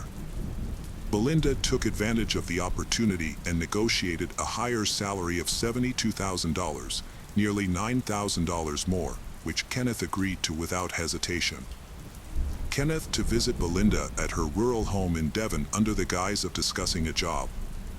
To justify these visits, he made up reasons, such as needing her signature on a document or help with paperwork. However, Kenneth's real interest lay in the land surrounding Belinda's home, an interest that soon became clear. He began to express concerns to Belinda about the condition of the path leading to the house, suggesting various improvements. These included removing certain trees, building a wall with electric gates, and installing a drainage system. At first, it seemed Kenneth was motivated by a desire to beautify the property for Belinda's benefit. But this might not have been his true intention. In February, Amarjit made a critical decision regarding the future of his company. He chose to engage with buyers to discuss a possible sale. Before leaving, Amarjit informed his employees that he would be visiting Stonehenge, but gave no further details. Additionally, he promised to keep them personally updated on the progress of the sale company. Unfortunately, this meeting would be the last time his employees saw him, and his unexplained disappearance soon became a matter of concern. On a Monday morning, the staff of Chiba Freight gathered together, only to be met with a shocking announcement. Kenneth unexpectedly introduced Belinda as the new owner of the company, catching everyone off guard and raising many questions. The employees were left wondering what had happened to Amarjit, why he hadn't said goodbye, and what the future company. Then, Kenneth presented a letter that he claimed was from Amarjit. According to the letter, Amarjit had decided to sell the company due to poor health and was relocating abroad with his family. Notably, the staff confirmed that the signature on the letter belonged to Amarjit. The company's success and surge in orders left the team too busy to worry about what the future held. As a result, they stopped discussing their concerns and focused on their work. Belinda was given a desk and computer in the office and started studying the company's finances as instructed by Kenneth. However, she felt unwell on her second day and decided to leave for her home in Devon without waiting for Kenneth's approval. When she arrived, she was shocked to see an old, run-down Jaguar parked by the road and two men, William Hornsey and Peter Rees, who were associated with Kenneth, digging a drainage ditch on her property. This unexpected discovery made her extremely uncomfortable. Belinda confronted Kenneth as soon as he arrived at her property, expressing her frustration and anger over the unauthorized excavation work he had done. She told him she didn't need a drainage ditch, but Kenneth claimed that he did it just to surprise her and assured her everything would be sorted out by summer. However, their plans were put on hold when the Metropolitan Police started a new investigation into the situation. In 2003, Kenneth, who had previously been convicted for drug trafficking, are rebuilding his luxurious life. After Amarjit, the former owner of the Chiba Freight, disappeared, Kenneth took over the company, using it as a cover for his smuggling operation. For 5 years, Kenneth had secretly admired the Belinda, and now that she was involved in his operation, it seemed like all his dreams were coming true. But the foundation of his empire was about to be exposed. Onkar Varma, a journalist based in New Zealand, was eagerly awaiting a reunion with his 25-year-old sister, Nancy, who lived in London with her husband, Amarjit Chauhan, and their 2 young children. This visit was especially significant, as Onkar and Nancy hadn't seen each other in 9 years. Onkar would frequently talk to Nancy and their mother to discuss activities and plan his upcoming visit. However, on February 15, 2003, Onkar attempted to contact Nancy and his mother, but neither of them responded.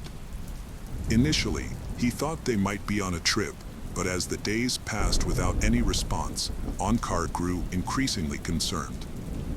This was unusual because they had not mentioned any travel plans to him, and his visit was just 5 days away. Concerned for his family's safety, Onkar contacted the Metropolitan Police for help. When Police Scotland Yard visited the family's residence, they found it empty. Neighbors and colleagues speculated that the family might have returned to their home country, India. However, further updates from Police Officer Scotland Yard increased Onkar's anxiety for his sister, mother, and nephews. His concern turned into fear, prompting him to decide on traveling to the UK to personally investigate the disappearance of his family. Upon arrival in London, Onkar felt isolated in an unfamiliar city. He went to the Chauhan household in Hounslow, expecting a warm welcome. Instead, he was shocked by a sight that left him in utter disbelief. At first glance, the home looked normal, as if the family had just stepped out for a moment. But the reality was very different.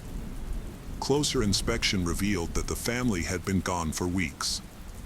The laundry was still in the washer, children's toys and baby bottles with leftover food were scattered across the floor and kitchen counter, and food had spoiled.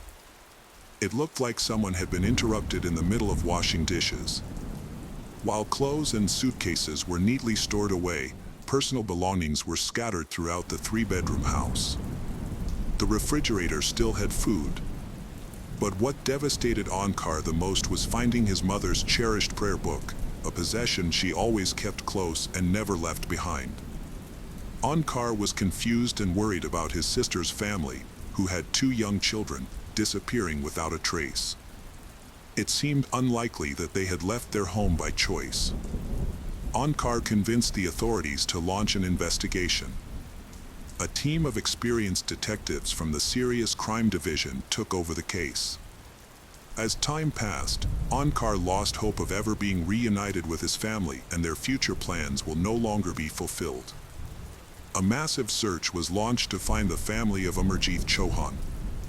The lead detective decides to question the person who last saw Amarjit on the day he disappeared. Kenneth, a former prisoner with a suspicious behavior, was the primary suspect. Kenneth tried to convince the police that Amarjit was not a trustworthy man and his financial troubles led him to run away on his own. Kenneth also told the police that Amarjit likely wanted to get rid of his business and was probably in another country by then. However, the investigators did not believe Kenneth's explanation. They used advanced forensic techniques to track the movement of Kenneth and Amarjit's cell phones on the day Amarjit disappeared.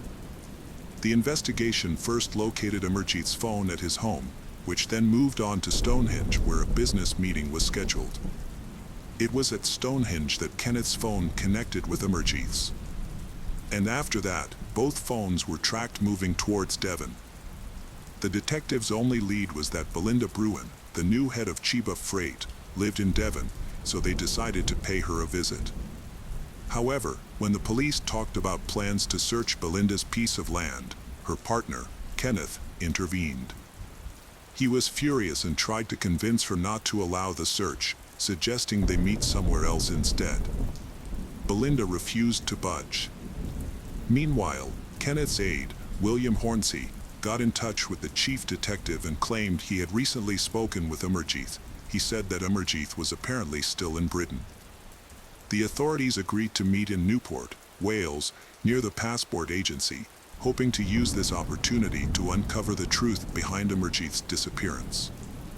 The authorities decided to cancel their plan to search Belinda's piece of land, as they needed to confirm in person that Amarjit was indeed safe to conclude the investigation. However, before the scheduled encounter at the passport agency on Monday, three men, Kenneth, William, and Peter, made an unexpected visit to Belinda's estate over the weekend, surprised Belinda. While there, they noticed a damaged path near the stable and decided to repair it with gravel.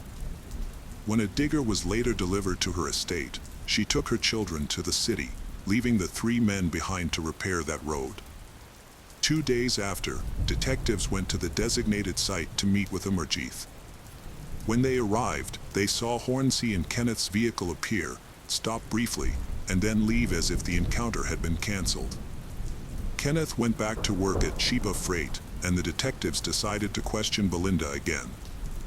Before this, Kenneth had warned her not to tell the police about the work he had done on her land. However, Belinda found his warning strange and decided to tell the investigators about it. She explained that some of Kenneth's associates had gone onto her farm without permission and dug a drainage trench, even though she hadn't asked for it.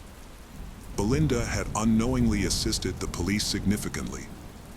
The detectives quickly traveled to Devon, where they conducted excavations and thorough forensic tests with the help of experts.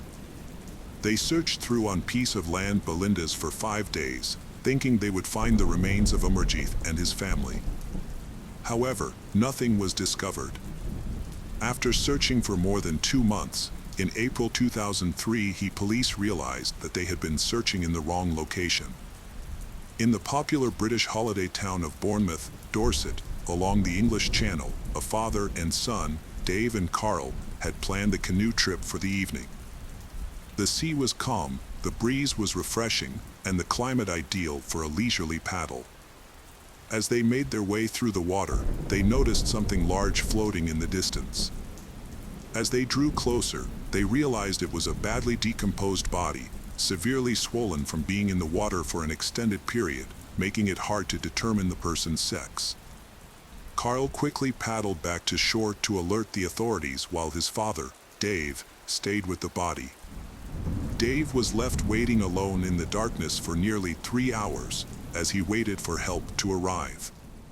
This harrowing experience would forever be etched in their memories. The body was later taken to a morgue in Bournemouth, but it took almost a week to identify it. The deceased was Amarjit Chauhan, a missing entrepreneur who had suffered severe head injuries and had his mouth taped shut.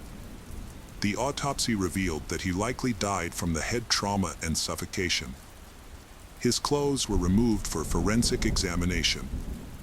Meanwhile, police searched for more clues 62 meters away in Belinda's field and made a significant discovery, including a pile of charred clothes, jewelry, and strands of hair that were later confirmed to belong to Amarjit, as well as pieces of children's clothing. Initial investigations suggested that a family of 5 might be buried at the site. The once private property in Devon, owned by Belinda, was secretly used as a burial ground for the Amarjit Chauhan family.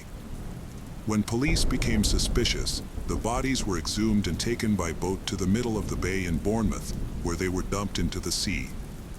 Until a body was found, the staff at Chiba Freight held on to the hope that their employer might return Sunday, even if he had sold the business, as they expected him to say goodbye or make a visit in the future. However, all hopes shattered when the drowned man was confirmed as Amarjit. The situation worsened as concern for the remaining family members grew. Nancy was merely 25 years old, and their children were just infants. The thought that someone could extinguish so many innocent lives was harrowing, yet all evidence pointed tragically in that direction. The excavation area was disproportionately large for the concealment of just one corpse. A smaller site would suffice for hiding a single individual. Furthermore, the simultaneous disappearance of Amarjit, along with Nancy, mother-in-law Chiranjit, and children, Ravinder Devinder, suggested a tragic end. The investigation becoming a high-priority case because very serious crimes. Kenneth became the main suspect, but he and his accomplice, William, had disappeared. Initial information suggested that Kenneth and William had fled to Europe, leaving their associate, Peter Rees, behind.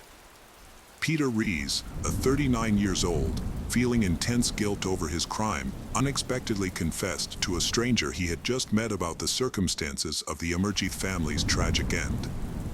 His confession was likely driven by a fear of being blamed entirely, as he couldn't believe his accomplice Kenneth would harm 2 innocent children. The stranger reported this information to the authorities, and Peter was arrested 12 days later. However, once in custody, Peter maintained his silence during police questioning, leaving the whereabouts and fate of the Amarjit Chauhan family a mystery. 3 weeks after the Amarjit body discovery, another body was found in the Solent, a part of the English Channel. Onkar was asked to identify the remains, which he recognized as those of his older sister, Nancy, despite the significant decomposition. The main suspects were eventually caught. Kenneth was arrested in Belgium after 2 months on the run, while William turned himself in 6 weeks later. However, even with the 3 suspects in custody, they refused to cooperate with the investigation. Despite the arrests, the case was still unsolved because 3 members of the Chauhan family were missing and there were no eyewitnesses to their murders. The investigation now needed irrefutable evidence to move forward.